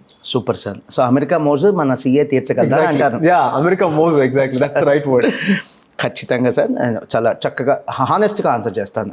ఏదో కలర్ఫుల్గా కలర్ కోటెడ్ వర్డ్స్ చెప్పడం వేరు, హానెస్ట్గా ఆన్సర్ చేస్తాను. సార్ మేము డీల్ చేసేది వెల్త్ మేనేజ్మెంట్ సార్. డబ్బుని మేము మేనేజ్ చేస్తాం. Wealth management is a universal subject, is a universal issue. ప్రపంచంలో ఎక్కడైనా ఉండేది డబ్బే. డబ్బు ఎక్కడ ఉంటుందో మా అవసరం అక్కడ ఉంటుంది. సో ఫస్ట్ పాయింట్ చాలా ధైర్యంగా చెప్పడానికి గల కారణం ఏంటంటే, అమెరికానే కాదు కదా, అంతరిక్షంలో కూడా డబ్బు ఉంటే మా అవసరాలు ఉంటాయి. చార్టర్డ్ అకౌంటెంట్స్కి నీడ్ ఉంటుంది. నెంబర్ 2, ఇక్కడ సీఏ పాస్ అయిన వాళ్ళు అమెరికాలో ప్రాక్టీస్ సెటప్ చేయలేరు, ఎందుకంటే అక్కడ లాస్ వేరు, ఇక్కడ లాస్ వేరు, బట్ ఉద్యోగం చేయొచ్చు. ఇక్కడ డాక్టర్ చదివిన వాళ్ళు కూడా అమెరికాలో డాక్టర్ ప్రాక్టీస్ చేయలేరు, జాబ్ చేయొచ్చు అంతే. లేదా అమెరికాలోనో రష్యాలోనో డాక్టర్ చదివి వచ్చారు, ఇక్కడ ప్రాక్టీస్ సెటప్ చేయలేరు ఇండియాలో. ఇక్కడ మళ్ళీ ఒక ఎగ్జిట్ ఎగ్జామ్ రాయాల్సిందే. సో ప్రాక్టీస్కి అంతరాలు ఉంటాయి, లేకపోతే ప్రాక్టీస్కి కండిషన్స్ ఉంటాయి, కానీ జాబ్కి అయితే ఏ కండిషన్స్ ఉంటావు సార్. సో ఇండియన్ చార్టర్డ్ అకౌంటెంట్కి గ్లోబల్ లెవెల్లో ఒక రెస్పెక్ట్ ఉంది sir. Indians very dedicated, very discipline, intellectual, and CA is considered to be one of the best examination in the world. మీకు ఐడియా ఉంటుంది సార్, గూగుల్ చేసినా తెలిసింది. CA exams conduct చేసేది the institute of chartered accountants of India. Do you know that hours is a second largest accounting body in the world. 190 పైగా దేశాల్లో hours is a second largest accounting body, second largest accounting body. So definitely Indian chartered accountant is a brand. So ఖచ్చితంగా మాకు విదేశాల్లో, స్వదేశంలో కాదు విదేశాల్లో కూడా red carpet welcome ఉంటుంది. మామూలు వెల్కమ్ కాదు, రెడ్ కార్పెట్ వెల్కమ్ ఉంటుంది సార్, అన్డౌటెడ్లీ. అక్కడికి వెళ్ళి వాళ్ళు ఏమైనా కోర్సులు గట్రా చేయాలి సార్? ఇంకా చేయొచ్చు, ప్రాక్టీస్ కావాలనుకుంటే. అక్కడ లోకల్గా ఉండే, ఇప్పుడు ఇండియన్ సిఏని చార్టర్డ్ అకౌంటెంట్ అంటే లోకల్గా చార్టర్డ్ అకౌంటెన్సీ కోర్సెస్ ఉంటాయి. కావాలంటే అక్కడ ప్రాక్టీస్ పెట్టుకోదలుచుకుంటే ఆ లోకల్ ఎగ్జామినేషన్స్ రాసుకోవాలి. వాళ్ళకి కొన్ని సెట్ ఆఫ్ ఎగ్జామ్షన్స్ కూడా ఉంటాయి. ఇండియన్ సిఏ పాస్ అయిన వాళ్ళకి లోకల్ ఎగ్జామినేషన్లో కొన్ని సెట్ ఆఫ్ ఎగ్జామ్షన్స్ కూడా ఉంటాయి. ఓకే. సో అక్కడికి వెళ్ళి జాబ్ చేయడానికి అయితే మన ఎడ్యుకేషన్ సరిపోతుందండి? అబ్సల్యూట్లీ సరిపోతుంది, అండ్ సరిపోతుంది కదా, ఎక్కువ అవుతుంది కూడా. ఓకే, లోకల్ రెగ్యులేషన్స్ గురించి అక్కడికి వెళ్ళి నేర్చుకోవాలి సార్? ప్రాక్టీస్ సంతకం చేయాలంటే మాత్రం we are not permitted. Okay, you can do all the work, but all the work we can do all the work. Right sir, మనం ఇప్పటివరకు చాలా మాట్లాడుకున్నాం. ఒక్కసారి క్లియర్గా ఒక tangible entry point, exit point, 10th class వాళ్ళకి, ఇంటర్మీడియట్ వాళ్ళకి, అండ్ డిగ్రీ వాళ్ళకి, అండ్ మధ్యలో ఉన్న వాళ్ళకి, ఏదైనా ఒకటి ఇష్టం లేకుండా చేస్తున్న వాళ్ళు, రియలైజ్ అయిన పిల్లలు ఉంటారు. ఇప్పుడు suppose degree first lateral entry లాగా, లేటరల్ ఎంట్రీ లాగా, exactly. So degree first year వాళ్ళు కానీ, లేకపోతే బీటెక్ ఫస్ట్ ఇయర్ చేస్తూ ఇప్పుడే ఫీజులు కట్టి ఒక 2-3 నెలల తర్వాత, అమ్మో నేను బయటికి రావాలి, దీంట్లో ఉంటే అంతే సంగతులు, నేను పాస్ అవ్వనని ఒక క్లారిటీ వచ్చిన పిల్లలు ఉంటారు. ఇలా రకరకాల పాయింట్స్లో ఉన్న పిల్లలు సిఏ స్టార్ట్ ఎలా చేయాలి అండ్ ఎట్లా ఎగ్జిట్ అవ్వాలి? బ్యూటిఫుల్ సార్, చాలా మాట్లాడుకుందామని మీరు అన్నారు, కానీ చాలా మాట్లాడించారు మీరు. నేను ఏదో చాలా బ్రీఫ్గా చెప్పేసి వెళ్ళిపోతామని ఉద్దేశంతో వచ్చాను. చాలా డీటెయిల్డ్గా నా చార్ట్ చెప్పించారు. I really love this podcast. చాలా ఇన్వాల్వ్ అయ్యి మాట్లాడాను నేను. సో ఎంట్రీ గురించి అడిగారు, కరెక్టే. మన ఎగ్జిట్ గురించి మాట్లాడుకుందాం, ఎంట్రీ గురించి కూడా మాట్లాడాలి. ఎంట్రీ ఏంటంటే 10th అయిపోయిన తర్వాత చార్టర్డ్ అకౌంటెన్సీ లేదా కాస్ట్ అకౌంటెన్సీ కోర్సు రెండింటికి ఎంట్రీ ఉంది సార్. కొంతమంది స్టూడెంట్స్ సిఏ చేస్తారు, కొంతమంది సిఎంఏ చేస్తారు, కొంతమంది 2 కోర్సులు కూడా చేస్తారు. సిఏ సిఎంఏ 2 కూడా చేస్తారు. తర్వాత 10thలో మాకు అవేర్నెస్ లేదు సార్, ఎందుకంటే 10thలో ఫిజిక్స్ తెలుసు, కెమిస్ట్రీ తెలుసు, బయాలజీ, ఫిజిక్స్, జువాలజీ తెలుసు. అందుకని ఎంపీసీ బైపీసీకి వెళ్ళిపోతారు. అలా కామర్స్ ఎకనామిక్స్ తెలియదు. అందుకని ఇటువైపుకి రారు. అనుకునే పిల్లలకి ఇంటర్ అయిపోయిన తర్వాత ఎంపీసీ, బైపీసీ, ఎంఈసీ, సిఈసీ ఏ స్ట్రీమ్ అయినా కావచ్చు, వాళ్ళు కూడా సిఏ, సిఎంఏకి రావచ్చు. ఇక మూడవది చివరిగా ఏంటంటే డిగ్రీ అయిపోయిన తర్వాత, బీటెక్ అయిపోయిన తర్వాత రీసెంట్ లాస్ట్ 3 ఏళ్ళ నుంచి డిగ్రీ అయిపోయిన పిల్లలు, బీటెక్ అయిపోయిన పిల్లలు కూడా ఈ సిఏ, సిఎంఏకి వస్తున్నారు. సో 3 లెవెల్స్ ఆఫ్ ఎంట్రీ అండి. బెస్ట్ ఏంటంటే 10th అయిపోయిన తర్వాత, సెకండ్ బెస్ట్ ఏంటంటే ఇంటర్ అయిపోయిన తర్వాత. అక్కడ కూడా మిస్ అయ్యామంటే ఇక థర్డ్ ఎంట్రీ పాయింట్ ఏంటంటే డిగ్రీ కంప్లీట్ అయిన తర్వాత లేదా బీటెక్ కంప్లీట్ అయిన తర్వాత కూడా ఈ సిఏ, సిఎంఏ అనేది జాయిన్ అవ్వచ్చు. సో 10th అయిపోయిన వాళ్ళు అయితే కనుక సిఏ అప్రాక్సిమేట్లీ 6 years పడుతుంది సార్. సిఎంఏ అయితే 5 years పడుతుంది. ఇంటర్ అయిపోయిన వాళ్ళకి సిఏ అప్రాక్సిమేట్లీ 4 years పడుతుంది, సిఎంఏ అయితే 3 years పడుతుంది. డిగ్రీ అయిపోయిన వాళ్ళకి, బీటెక్ అయిపోయిన వాళ్ళకి సిఏ అప్రాక్సిమేట్లీ ఒక 2.5 years పడుతుంది, లేదా 3 years అనుకోవచ్చు. సిఎంఏ అయితే కనుక 2 yearsలో కంప్లీట్ అయిపోతుంది. వీటికి చాలామందికి నేను కామన్గా చెప్పే ఒక 1 year యాడ్ చేసుకునే రండి, ఇవి ప్రొఫెషనల్ కోర్సెస్. 1 year యాడ్ చేసుకునే రండి, ఇవి ప్రొఫెషనల్ కోర్సెస్. అంటే ఫెయిల్ అయినా కంటిన్యూ అవుతా ఇంకో 1 year అనుకునే రండి అంటున్నాను నేను. సార్, మీరు మాస్టర్ మైండ్స్ నుంచి ఇప్పటివరకు 20,000 మంది సీఏలను ప్రొడ్యూస్ చేశా అన్నారు. It feels like a huge achievement for 1%. మీతో పాటు చాలామంది పనిచేస్తుంటారు, మీ ఫ్యామిలీ మెంబర్స్ కానీ, మీ ఆఫీస్లో ఫస్ట్ నుంచి మీతో నమ్మకంగా ఉన్నవాళ్ళు కానీ. మీకు హెల్ప్ చేసిన మీ ఫ్యామిలీ మెంబర్స్ కానీ, లేకపోతే మీ టీం గురించి కొద్దిగా చెప్పండి సార్. Absolutely sir. అన్డౌటెడ్లీ వాళ్ళు ఇచ్చిన సపోర్ట్ అనేది అన్మెజరబుల్. ఎస్పెషల్లీ నా ఫ్యామిలీ మెంబర్స్. నా వైఫ్ తను చార్టెడ్ అకౌంటెంట్. సో ఇన్షూరెన్స్ తొలి రోజుల నుంచి తను నా కష్టాల్లో కూడా ఉంది. ఈ రోజున సుఖంలో ఉండటం కాదు, నా కష్టాల్లో కూడా ఉంది. తొలి రోజుల్లో almost insurance first 10 to 12 years తను క్లాసెస్ చెప్పేది. ప్రిడామినెంట్లీ తను డైలీ 6 to 7 hours క్లాస్ చెప్పేది, నేను క్లాసులు చెప్పేవాడిని.